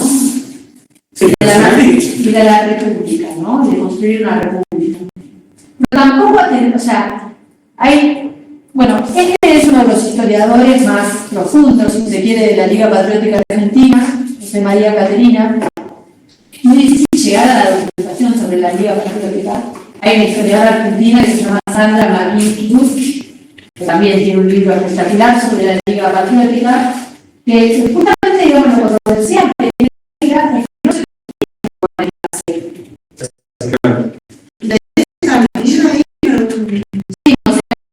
parte de la Liga Patriótica. Los problemas son parte de la Liga Patriótica. Hay una anarquía con los masones, no la que era. Los masones también estaban. Claro, por eso digo.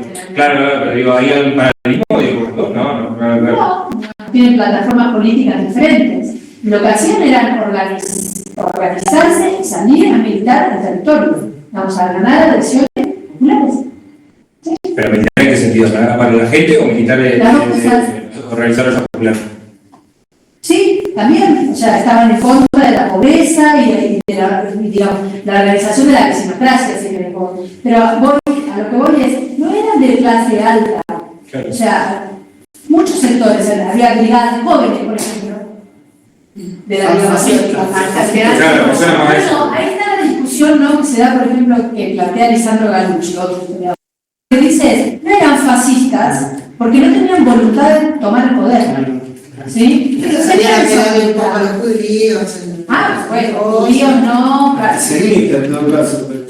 Sí, antisemitas y anticomunistas, sobre todo. Entonces, lo que hacían era romper huelgas. Eran especialistas en romper huelgas. Y por eso, digamos, los dejaban. Con el método que fuera, con infiltraciones, con cagapalos, con lo que sea. Con cualquier método. O con su arma para sus propias privadas. O sea, sacar del camino de la organización obrera, trabajadora, clasista, por el de la defensa de la república, y los valores de la propiedad y la moral. ¿Por qué haber sido tan grande esto que decide 300 brigadas alrededor de todo lo que era el territorio nacional? Con una especial importancia sobre el territorio patagónico, porque era el territorio que se identificaba como menos argentinizado, porque estaba lleno de inmigrantes, porque, digamos, no había una construcción de Estado presente de forma permanente, entonces, especialmente la Patagonia les interesaba.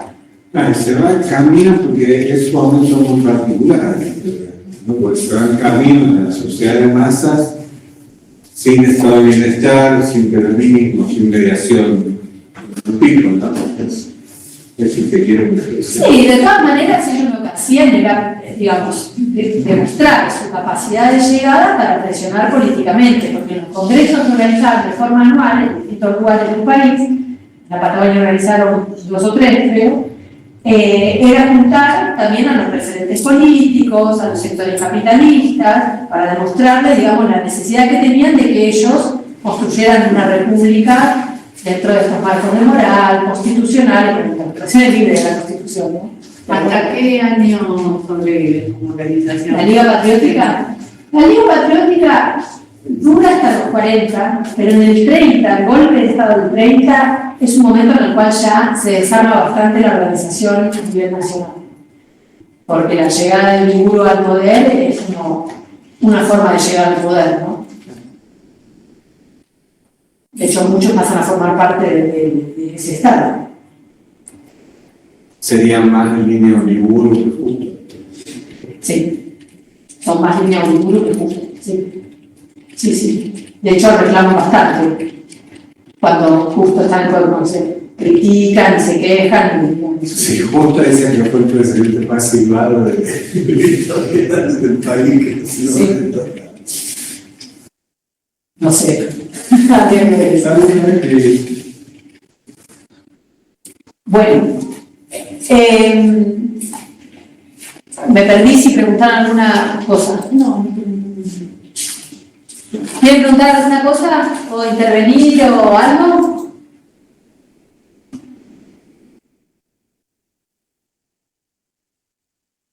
Mariana Luis. Pienso en las comunidades. ¿Cómo es actualmente la experiencia laboral de los trabajos rurales en la Patagonia? Sí, es una buena pregunta. Hay un documental que se llama Troperos que muestra todos los peones en la gran distancia del día de hoy. Está muy bueno.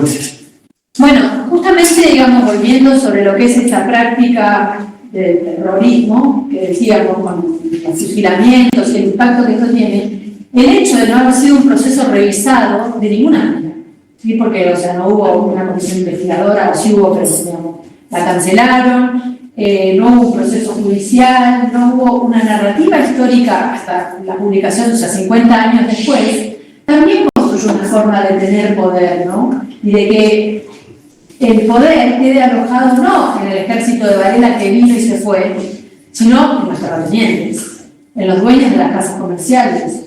O sea, ese secreto a voces que todo el mundo sabía quién había mandado, quién había inventado, quién había hecho, porque además, digamos, el contexto de los fusilamientos, quienes marcaban a la gente para que fuera fusilado, eran los patrones de estancia, completamente estaban ahí, no es que no se enteraron qué estaba pasando, estaban ahí presentes. Todo ese trabajo, esa construcción, es lo que hace que después la pregunta de Fabiana tenga mucho de, sí, ¿qué pasó después con el trabajo de los peones, no? O sea, por lo menos hasta el peronismo no hay nada que se le parezca a una organización de trabajadores rurales.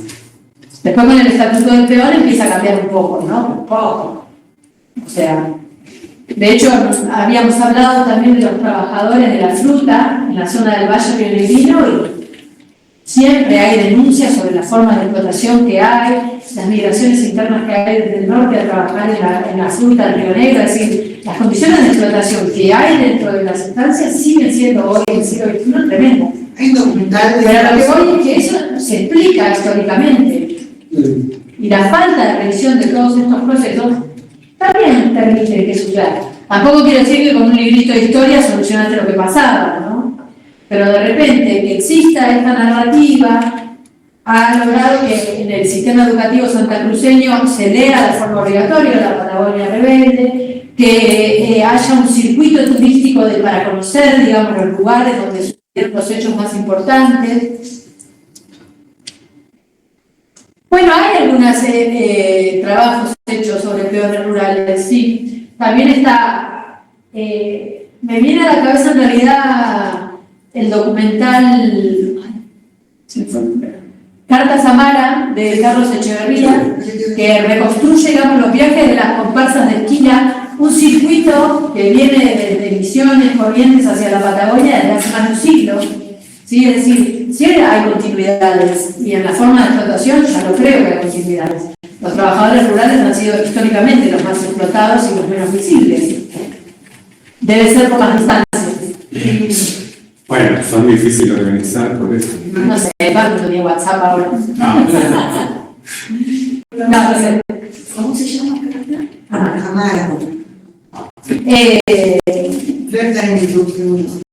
Pero los efectos también de todas estas formas de represión sobre organizaciones importantes de trabajadores también perduran y permean. ¿Preguntas? Yo podría seguir hablando, pero me parece que no. Dale. De todas maneras, en cuanto a analizar con visión o conocimiento sobre el marxismo un poco, no me sabía, no me acordaba del nombre, ¿dijiste el nombre o...? No, vale. No me acuerdo, pero te lo puedo buscar. Vale. Sí. Al final creo que era como el que llevó la visión, la diferencia con otros militares, ¿no? Se llevó una diferente visión a Buenos Aires, explicándoles de que, o no tan duro, igual, no tan... No, tiene que ver con la visibilidad del discurso. O sea, sí. Los militares no se fiaban de lo que estaba la prensa. Mandan a uno propio, digamos, que conocía la zona, a que haga un relevamiento. Y el tipo viene y hace un informe. Y en ese informe quiere decir que no se inventa nada, sino que no es algo tan exagerado como la prensa intenta expandir. Lo que él dice es que hay conflictos típicos del desarrollo del capital, pero no una construcción de sediciosos ni de Eso comprendo. Ahora, una cosa con la que quiero cerrar es la propuesta que hace Alberto Arango respecto de la región autárquica. Mientras durante muchos años se sostuvo que la región autárquica de Santa Cruz y Tierra del Fuego, a partir de 1920 se termina, digamos, de la construcción del Canal de Panamá, de las exportaciones por la Primera Guerra Mundial, y de, digamos, un cambio, un giro de la economía de los países, lo que dice Arango es, no, es a partir de la represión de los trabajadores que los estados logran imponer soberanía. Y es a partir de entonces donde, de forma colaborativa, ¿no? Y esto lo insisto, porque siempre tenemos como la imagen y el fantasma de que Chile y Argentina siempre están, y digamos, todas las negociaciones que había visto respecto del límite parecían indicar que había un conflicto internacional. Sin embargo, las Fuerzas Armadas colaboran, y además empiezan a haber toda una construcción de inteligencia, es decir, de seguimiento de aquellas personas que son consideradas peligrosas. ¿Sí? También en 1920 se hace la Conferencia Sudamericana de Policía, convocada por la Argentina, en donde se define qué es una persona peligrosa. Las policías sudamericanas. ¿Qué es una persona peligrosa? Un militante político. Y queda muy claro desde 1920 en adelante. Entonces, respecto de quiénes empieza a pasar información entre las fuerzas en sus distintas jerarquías, es los militantes políticos. Anarquistas, comunistas, sí, es a eso me refiero. Anarquistas, comunistas, socialistas, sindicalistas, etc. Estas son personas que empiezan a ser monitoreadas, controladas y seguidas Y es correlato también de que el movimiento de la Argentina era el más grande de América, seguro. Sí. Bueno, pero me estás hablando del cordón industrial de Santa Fe, Córdoba, No, Rosario. en la época, del 20, sí, ahora. Digo, ¿por qué el Estado argentino lidera también la represión? Sí, no sé, no me atrevería a compararlo con otros, qué sé yo, en Perú, o en Bolivia, o en Chile, en otras partes de la isla. Claro, pero esto no me termina a mí de quedar claro como de dónde se toma la decisión del funcionamiento de eso. ¿Cómo? Desde el gobierno, desde el poder ejecutivo. Sí, claro, el ejército. Sí, Está claro eso. Sí, No hay por discusión. supuesto, no. Sí, es el poder ejecutivo, o sea, Que si hay presiones del poder real. sí, pero digamos el ejército. Porque primero va con una idea conciliadora. Sí, otra de las cuestiones que trae a la Judy y dice, bueno, acá el Estado y la sociedad parecen difuminados cuando los administradores de estancias son nombrados comisarios y le ponen agentes de policía o carabineros a cargo. Entonces, ¿ahí qué es? ¿El Estado? ¿Es el capital? O sea, pero el ejército depende del poder ejecutivo. Y el ejecutivo por la amenaza comunista. Sí. Claro, eso es el sentido.